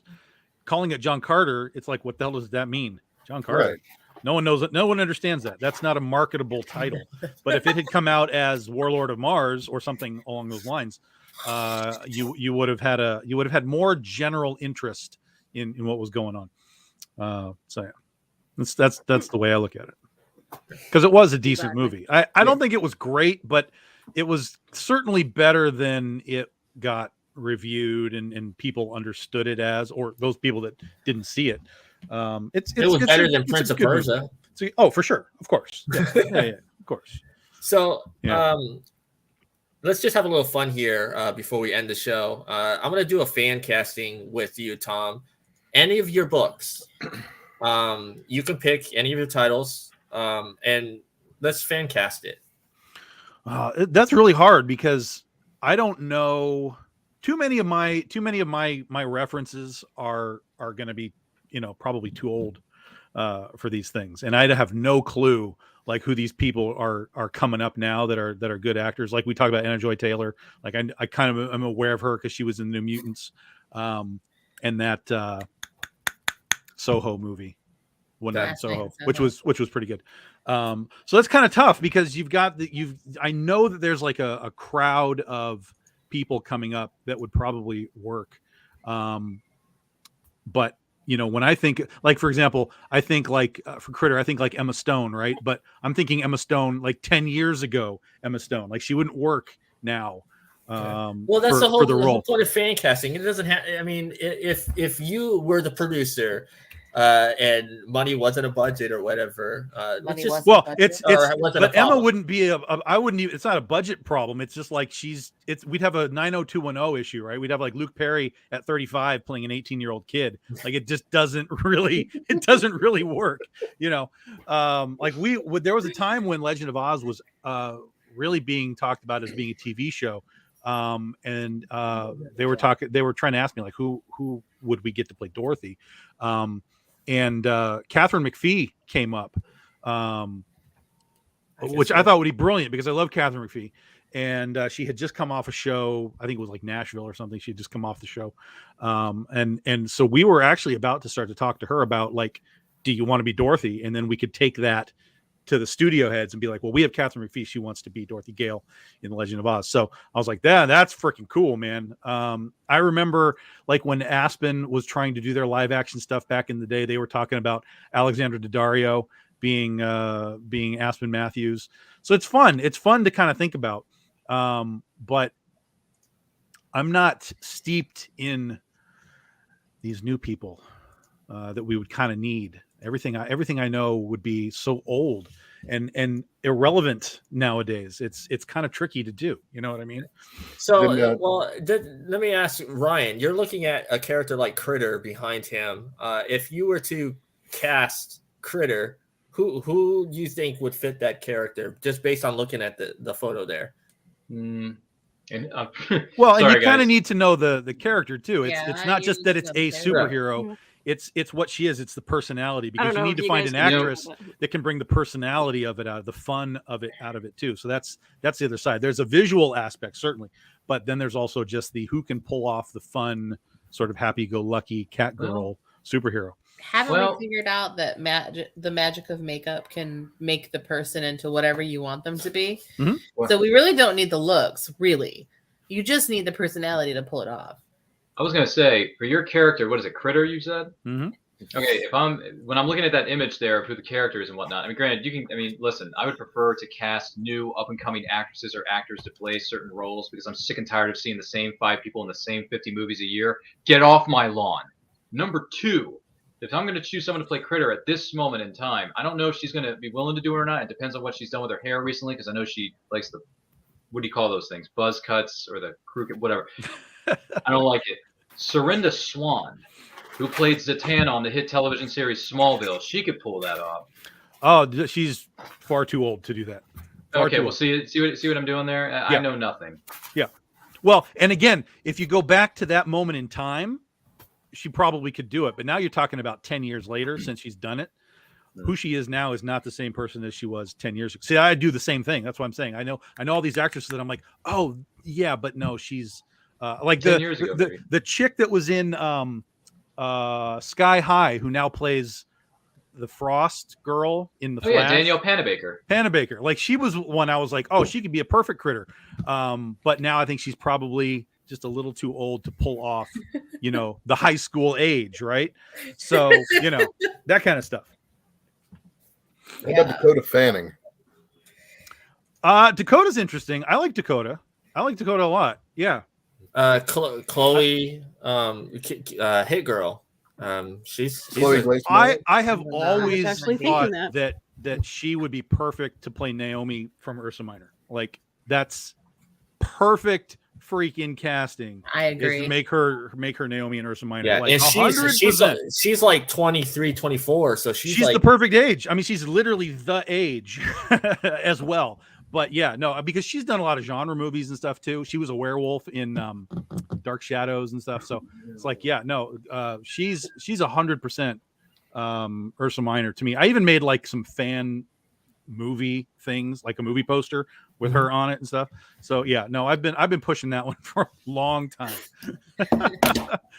well, keep that dream alive, because you never know, right? Never say never. 100%. Yeah, it's the 10-year anniversary for Ursa Minor. We're gonna definitely have to get her, get some books sent to her manager. Like, hey, you're gonna want to read that, and when you're ready to sign on, let me know, and we'll make this happen. She comes off as an actress that's willing to give it a shot. Sure, Like, she's all in the genre stuff, man. Did you see? She just did that movie with the Gremlins, in the World War II plane. Yeah, I can't think what it's called, something in the shadows or something. So she's all about the genre stuff. She's good to go with that kind of thing. She she does everything, like from genre to Oscar bait movies to yeah, Chloe Grace Moretz. Yeah, she'd be. That's an ideal one. That's the true number one perfect hookup right there. Is that one? Yeah. And then brought up Dakota Fanning. Her sister is just as good. Elle is very good too. Yeah. Yeah. Elle and Dakota are both really great. Yeah. Yeah. Wow, this has been really fun. We got to do this again, but we do have to end the show because we have to drive to Universal to go to AEW Wrestling tonight, which is fun. The kids are like, it's not real AEW though. It's because they rather go to it's AEW Dark, which is their YouTube show, but it's like developmental. All but of the people are still on it though. They Yeah. pop out whenever they come out. I mean, you never know who's going to be there, but yeah, they do it from their famous Studio 19, and it's That's free. still exciting, though. Yeah. Seeing anything live is more exciting than watching it on TV. And that's the whole thing with pro wrestling. You have to, I mean, you get the excitement on TV, but being there is a whole different animal, just like sports. Any sporting event, that's why people put the Super Bowl on their bucket list. Yeah. And if they would stop canceling their shows up here, I'd be able to go see one. Goodness. Well, isn't the government having some yeah, kind of like back they and keep forth? changing. with the Yeah, they COVID keep stuff? changing their minds on what we're gonna do. So yeah, right now we have a bunch of people protesting the mandates, and it's like, yay, fun. I know that it's a whole thing and everything, and that somebody's gonna get mad at me, but I kind of Just wear your mask and stay home if you have to. if that's what we have to do, then that's what you have to do. Like, I can't stay home. My kids can't stay home. We can't stay home anymore. Like, if you look at the state of our education system here in the States, and I understand that it was broken before COVID, but if you think about what COVID has done to our kids, our teachers, our schools in general, I mean, you really have to start thinking about how I walked out of my classroom into the pod area yesterday. I said, we're not okay. I said, none of us are okay. None of us are okay. We need mental health facilitators on campus every day because none of us are okay. Our kids, I've been in education for 17 years. I've broken up plenty of fights. In this last week, there were 7 fights at my school. 7. And most of them were 8th graders. Our 8th graders done lost their damn minds. Like, what the hell? Everybody's lost their damn minds. Right now, currently, we have a trucker convoy demonstrating at our Parliament Hill. They did that last week. I don't know if it's still happening right now. I'm sure it's still happening right now. They were downtown Winnipeg yesterday demonstrating. Apparently, many of them are vaccinated, but they had a huge GoFundMe going. GoFundMe just recently closed their GoFundMe because of certain reasons due to politics. And yeah, it's like people either don't want to get vaccinated because they don't believe in it, or they're just like crazy out of their minds over it. And I'm over this. I'm over it. But yeah, I'm so surprised that made it across the pond to you, Terry. Oh my God. So yeah, we've gotten to the point where it's the way pandemics work is that it becomes endemic and it is part of life. I understand people have died. I understand that people are still hospitalized. But, and I understand that there are still like lasting effects. I get it because we've all had it. Okay. But people are just tired. I mean, look at the numbers that Spider-Man made at the box office. We want some normalcy back. And it's very hard to now go into where it's not really normal and people are fighting over whether it should be normal or not. And it's like, oh, my kids just need to go to school and they need all of the stuff to be 100% the way it was before COVID happened. Like, our kids need to go to school. They need to be tested the way they needed to be tested. It needs to, I know it's not going to, but like our kids need to have those same accountability rules for school, and we still need to have accountability rules for work, and we still need to have accountability rules for just plain sanity. And I honestly, I'm vaccinated, so I understand why people don't want to be. I completely understand. I'm not going to take a side. But I know that right now, at one point, we had 18 people out every day. The mental, like, yes, we do need mental health facilities everywhere, and better access to healthcare everywhere. I mean, we Canada need to and the US are about the same when it comes to healthcare.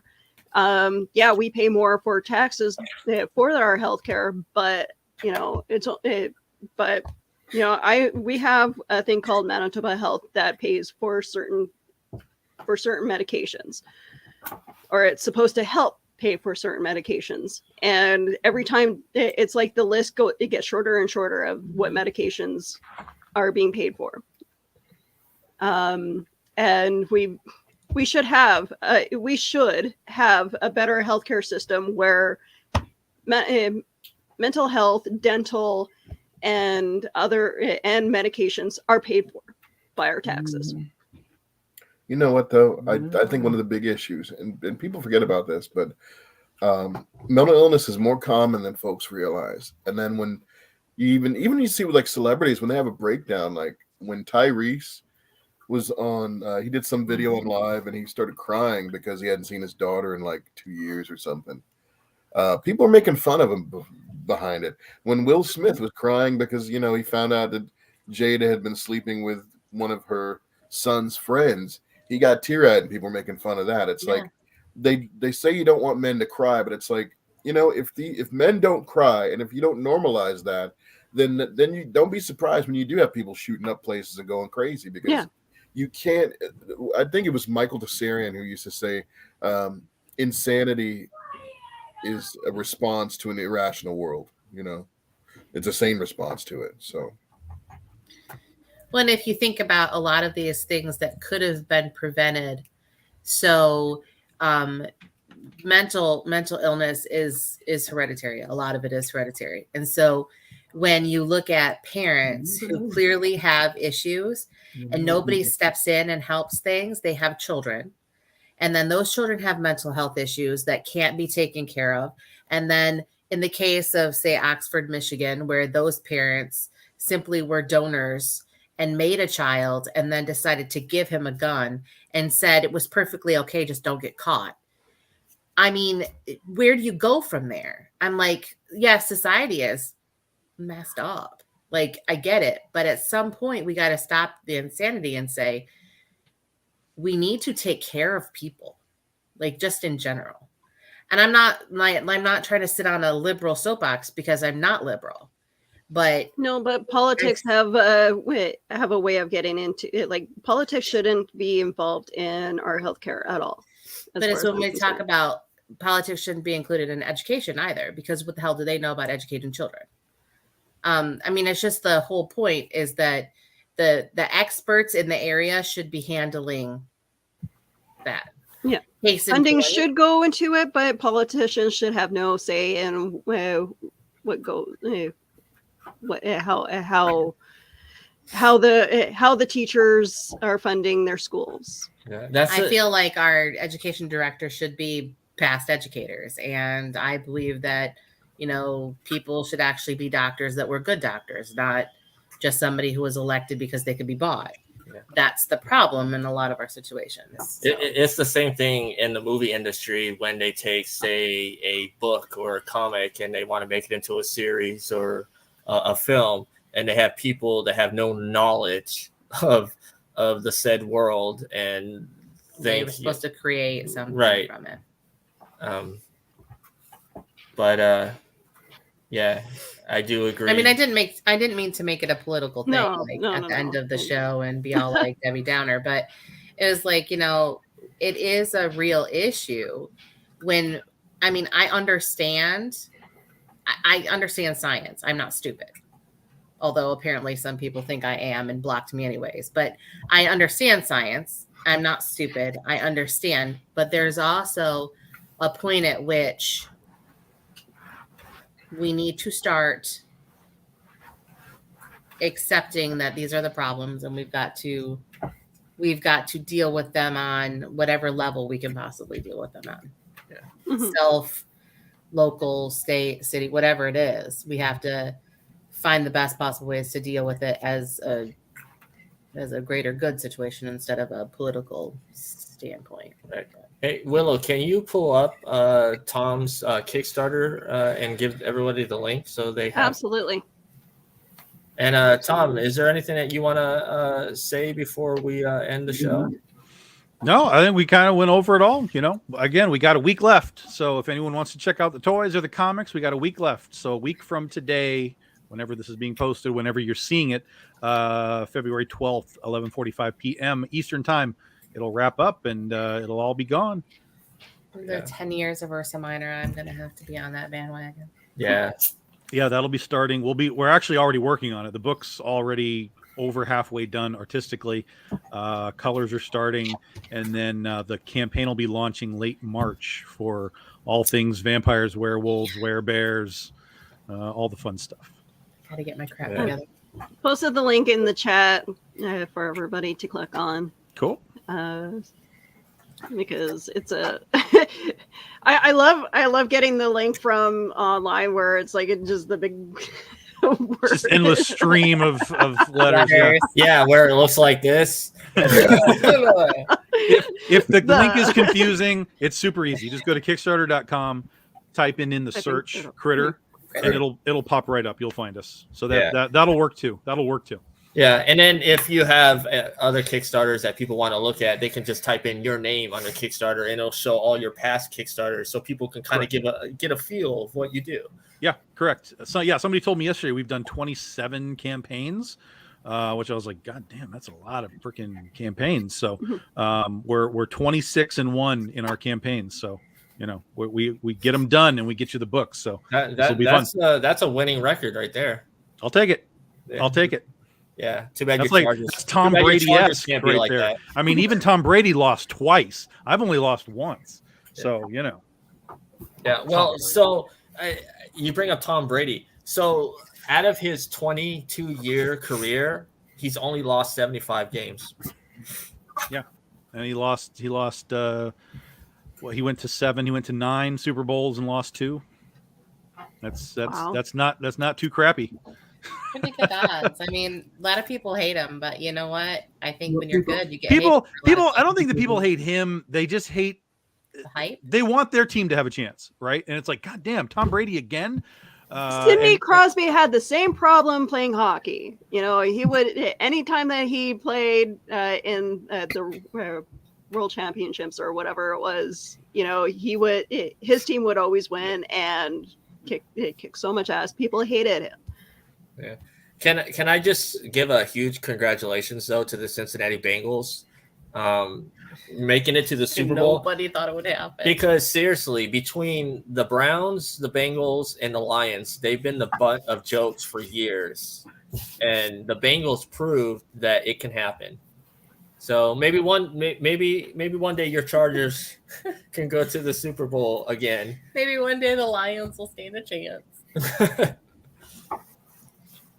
So I mean, the Titans almost made it to the It's a wide open NFL right now. I mean, with Roethlisberger, Brady, Peyton Manning, Eli. I mean, all these guys. This era is gone. Yeah, there's nothing left except for Aaron Rodgers right now. Yeah, and the Broncos are up for sale, and out of any sports in the world, $4 billion. That's the highest that a sports team has ever been on the market. Yeah, and they're not even good right now. Yeah, so all eyes are on there to see who buys them. It would be interesting if Manning does get involved. But Tom, as always, it's a pleasure talking with you. And of course, people can find you, Big Dog Inc. And then you still do the movie podcast. All this stuff. We haven't done it in a long time because David's been sick. He's still in the hospital, so he's getting towards getting out, but.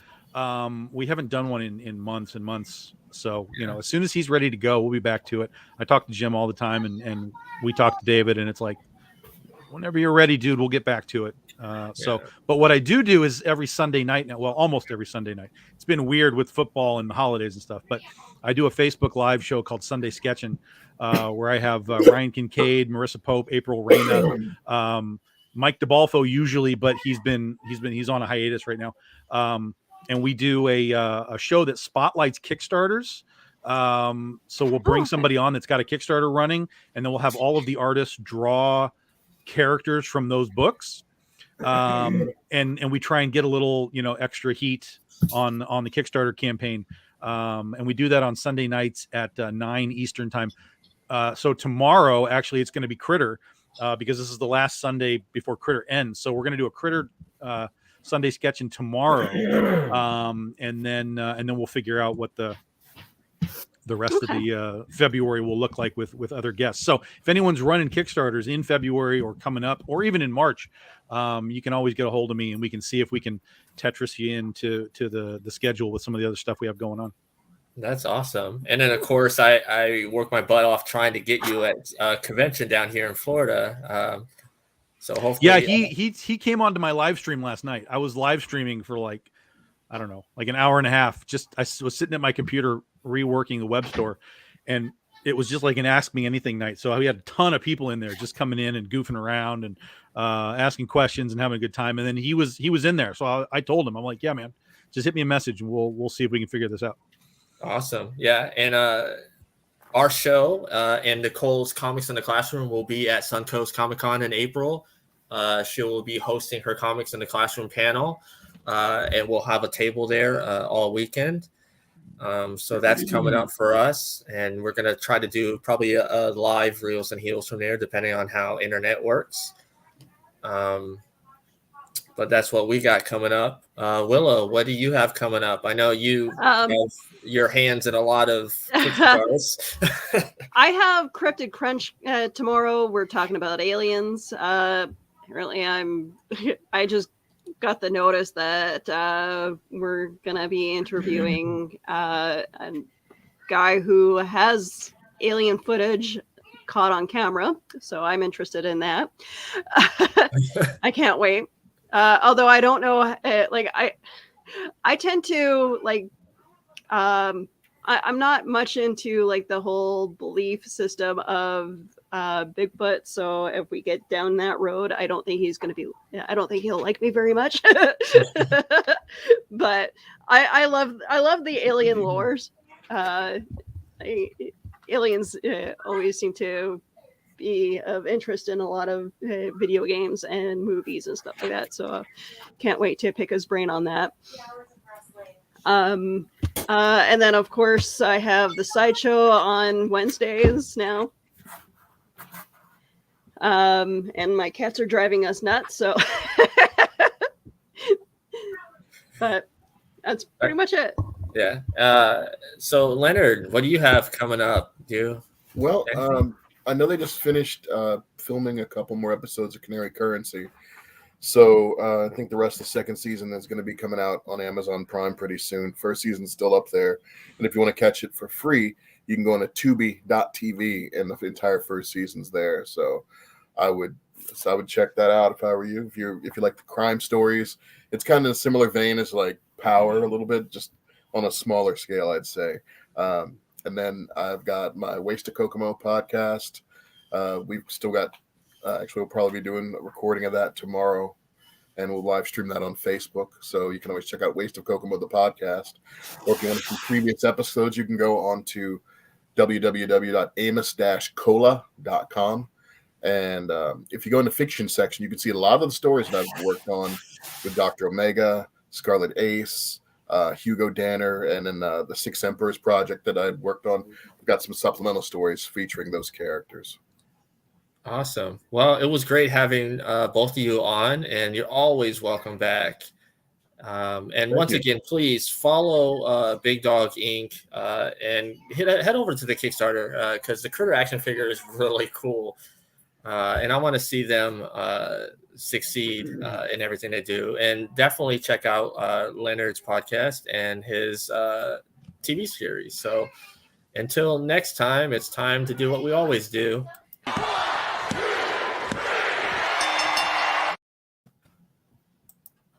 Take care, everyone. Thank you. Bye.